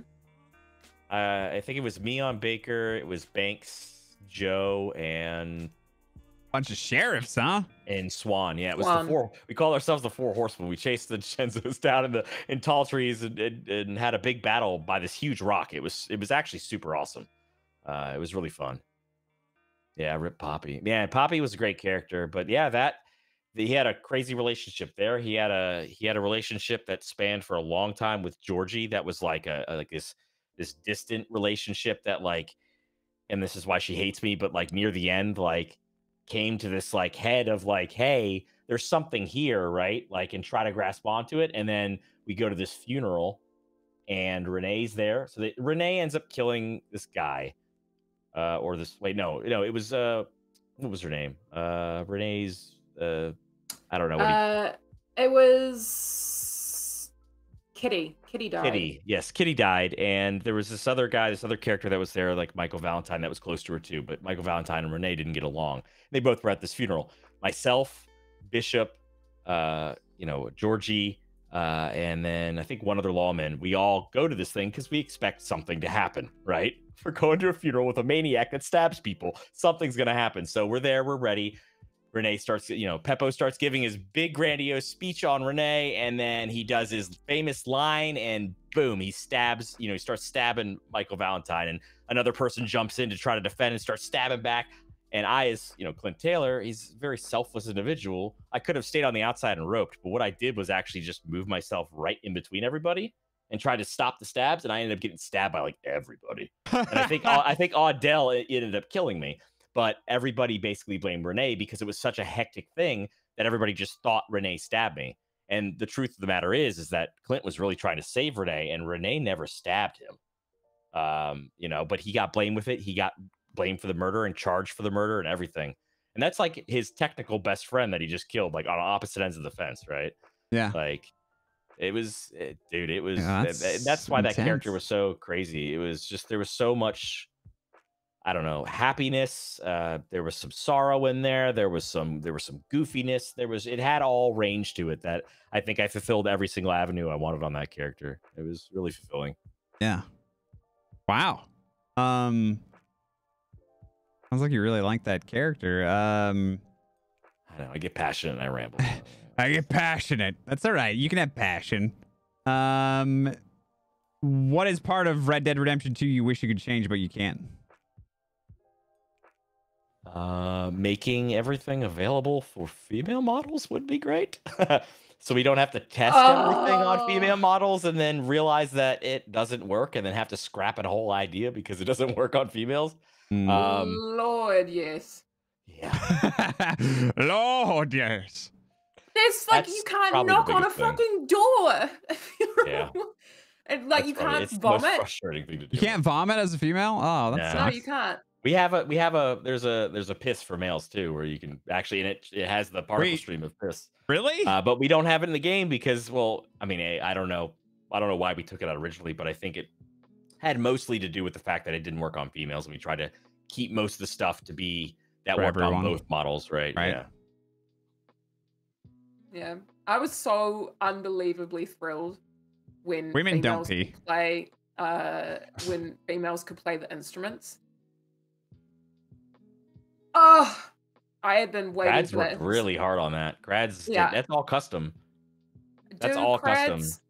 He bless figured out him. all the animations that link together all how they play the instruments, and then figured out positioning and everything and like attachments, and it's all by hand. It's really good. Fucking kudos, Kratz. That is amazing. Holy shit. Because I remember being so unbelievably excited when I could literally pick up an instrument. I was like, I went through and I bought every single fucking instrument just to play it. I was so excited. I went and bought a guitar and a trumpet and all kinds of stuff. But that was awesome. Are there other instruments other than those two? There's shitloads. There's a harmonica, there's a jaw harp, there's a banjo, there's the accordion, I think. There's there's a lot. There's a lot that's there. But yeah, it's just fucking awesome. Awesome. Somebody asked, who is your favorite character on the server? Oh, good lord! I can answer that for you. It's obviously Senior Deputy McGregor. You got it, dude. He's just such a treat. Sorry, was that too sarcastic? Sorry, let me do it better. You got it, dude. Yeah. Sorry, was that too depressing? Let me do that again. Oh, worse. Dude, you definitely got it, dude. There you Damn, go. that was still sarcastic. Yeah, that's good. No, I thought I believe that. Hey, now crush me. Who is it really? Jeez, man, I have to think about that. It's Otis. Otis is a great character. It makes me laugh. Boy, that is so hard to say because there's so many that I've come across that it depends the moments that I'm in, right? So it depends on the vibe my character is in the moment, the mood they're in at the moment. There's certain characters that just mesh so well with where you are in your story that they become your favorite, and you just kind of you do flop around because everybody plays really good characters. And I'm not trying to cop out the answer by saying that. It just really is. No, that's a tough very question. hard to pick one. Like I don't know. I think a lot of people in this server I could point to and say, yes, your character at one point was my favorite character. Yes, your character at one point was my favorite character. Because of this scene. There's just lots of talent that we have that it's so hard to pick and choose. Absolutely. Yeah. Stop taking my words, B. God. Oh, wow. Can't we share them? Okay, fine. Did you answer the ask that question? Yeah, he said Ophelia. Oh, that's right. He did. He said Ophelia. Okay. That's right. Lil Ophelia. Actually, there was a question I wanted to... it was a law question. What's Kono's thoughts and ideas of small-scale corruption for LEO, like a bribe or purposely leaving out things in reports? That is a slippery slope of bad. It will... The reason why... So you'll see on a lot of RP servers, when they get bigger populations especially, there's a lot of stuff to track, and you really have to trust... Because the LEO is so integral to the balance of the server. And I don't mean this to sound in a negative way at all about any avenue anybody plays on the server, because I think everybody's important, but LEO is the most important because it has to sustain. It has to, right? People could still have fun being, civs and doing this. You could have civs and LEOs and have small-time crime, but, criminals, obviously, they're important too. They fill the other side of the gap, but you need... Criminals have, like, this choice of kind of when to get out, when to do this, the life is a little bit more free in a way. As an LEO, you're kind of like bound by expectations and rules and things. And if what ends up happening is in a game, especially as this in this time period and kind of how we've gimped things to be a little bit like, not so modern. So it's a little bit harder for LEOs to do their jobs.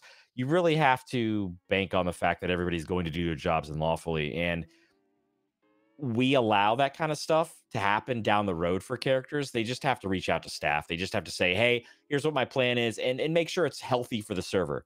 Because what ends up happening with any corruption is it ends up bleeding through the entire department, not the corruption, but the drama that occurs through it. It burns people out. It's a lot to deal with. It's because then you lose literally the trust of civilians when they find out, and then you have to rebuild. And it's, for server health reasons, it's got to be very sparse. And very select when it happens.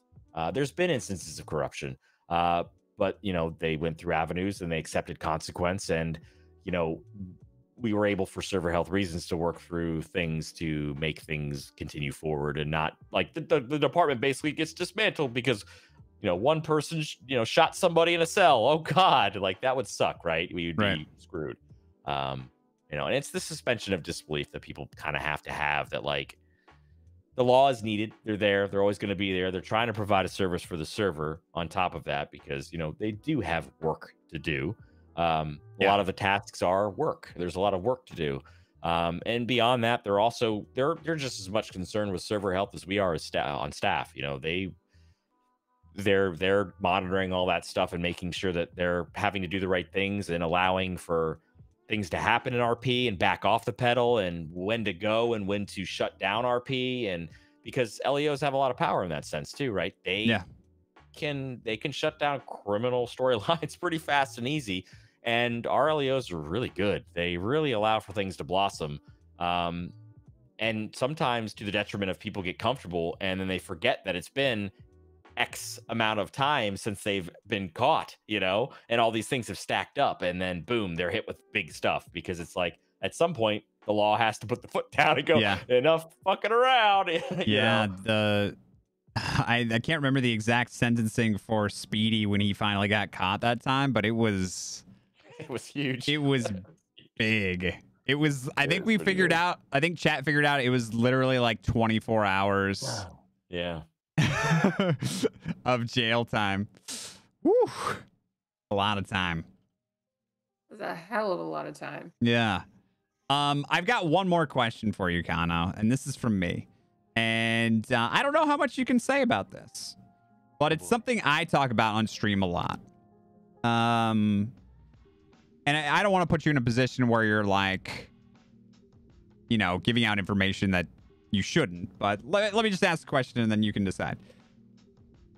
I believe that violent crimes are criminals aren't getting hit hard enough. What is your opinion on giving harsher sentencing up to and possibly including forced permas? A hard-hitting question. Yes. So I do believe that there can be a balance that's struck that we can find, and we are working towards it. I can tell you that. That's as much as I can tell you, is that we're working towards systems to put in place not only for protections of LEOs, but like so that, you know, LEOs just aren't loot bags and stuff like that, right? Like there should be no reason for, I am sorry to say this, but there should be no reason for people to be able to run up into town while law, you know, is on a porch and get robbed. I'm sorry. That sucks. You know that's a bad feeling because you have to give it up there, but you should be able to feel safe in town. Your law, and there is quote unquote technically other law around you. Right. Always, if we suspend disbelief, right? So you're not ever really alone. You should technically, if we think about it like that. And so it does suck for that. So we are working on ways to make it more obvious that, like, if you target an LEO or if you do something directly to a law officer and that was your goal, you went and did it to them. It's not like you got in a shootout for a bank robbery or something. This is like you went to them and you grabbed them and you did something, right? Right. Then maybe there's harsher consequences depending on the severity of what it is. So we're talking about stuff like that. I don't know when that'll come to fruition or how that will come to fruition yet. We're still discussing. But I do believe, yes, I do believe what it really should be is that for harsher crimes or for people when they get crimes added up and they finally get caught, for me, it's not so much about the time of bench for a character. I think a bench is important for people's stories to kind of have a little bit of a closure loop around that, and feel the relief from that kind of stuff. So I think that even at the very least a few days, you know, play another character and mess around or something for a few days, etc. But a few days is decent. For harder crimes, maybe a little longer. And a lot of people are very gracious about that. Some people take a month off, and that's awesome. Yeah. You know, because they want to explore another character and it just fits and it's great. And it'll help alleviate some crime from the server and alleviate, you know, some pressure from the law. And they do that. And that's very gracious of them. And we obviously appreciate that. But I do feel like for certain things, in certain situations, we could be like, hey, you murder somebody, you are forced to sit out for these many days. That's a force, right? If you do this and it's this egregious, maybe there is a limit where you do get the death penalty, right? Those things are going to have to, those kind of, if that switch gets flipped and we go, okay, here's the limit and this is where the bar's set. If this bar's reached, your character has to go to trial. That's what I would want, so that it does feel like an event. Right? It's not just like, oh, we made a decision. We're executing you tomorrow. You know, that's how we use the DOJ system. We use it in Saint Denis, and we use it for these big events when these things get hit, which are hopefully rare. And we have a trial, and if they get proven guilty, boom, there they go, right? And that's the acceptance because they know what they're getting into from the beginning because those rules will be set out forth, right? So nobody's like going into it blind going, I didn't expect this. You know, like, no, you knew you were going to go do this to this person and then this person. And then now you're here. So, you know, I do think there is a fine balance, though. I do think there's a difference between punishing a character and punishing a player. I don't want people to be forbidden from playing characters. I don't want people to feel like they are shut off from those things. But again, there is a balance. There is a give and take, and sometimes we as humans take more than we think we're taking, and you need somebody to step up and go, hey, sit down for a little bit, let them have a turn, sit down for a little bit, right? Take, and some we need that check. I think we as humans just need that check sometimes. So we're probably looking into stuff like that. Again, rambling answer, but there you go. I expect nothing less than rambling answers from the great Daddy Kono. I just like to be thorough. I don't want to be misconstrued in a lot of things. You know what I mean? What? Bees is never allowed to meet any of our fathers. Listen, okay? It's just, I don't want to talk about it. All right. A bean chair. Yeah, we're gonna thank you so much for coming. I can see the light fading from Bee's eyes. I am getting tired. She's getting sleepy. We're gonna wrap it up here. Thank you, Kono, for coming on and hanging out with us and answering all of our many questions about Wild RP. Thank you for having me. Yeah, it was fun. Good chats. We'll be back next week, Saturday at 11 p.m. Pacific. We don't know who our next guest is going to be, but I have some ideas in the works. So we'll figure something out and we'll let you guys know sometime this next week. Didn't even get to tell you all my crazy childhood stories. That'll have to be a part 2 sometime. You will definitely be invited back because there was a couple questions there at the end that I wanted to ask. But again, Bees is literally about to fall off of her lawn chair. I am tired. It's almost 5 in the morning as well. All right. Good. All right. Well, thank you, everybody, for coming and hanging out. Remember, all your donations and stuff will be going towards getting Bees a new chair that will not be something designed in the 80s for sitting on a lawn.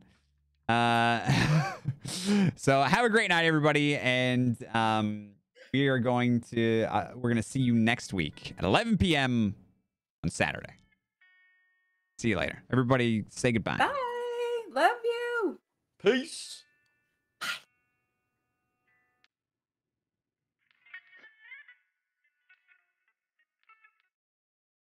His face is still on there.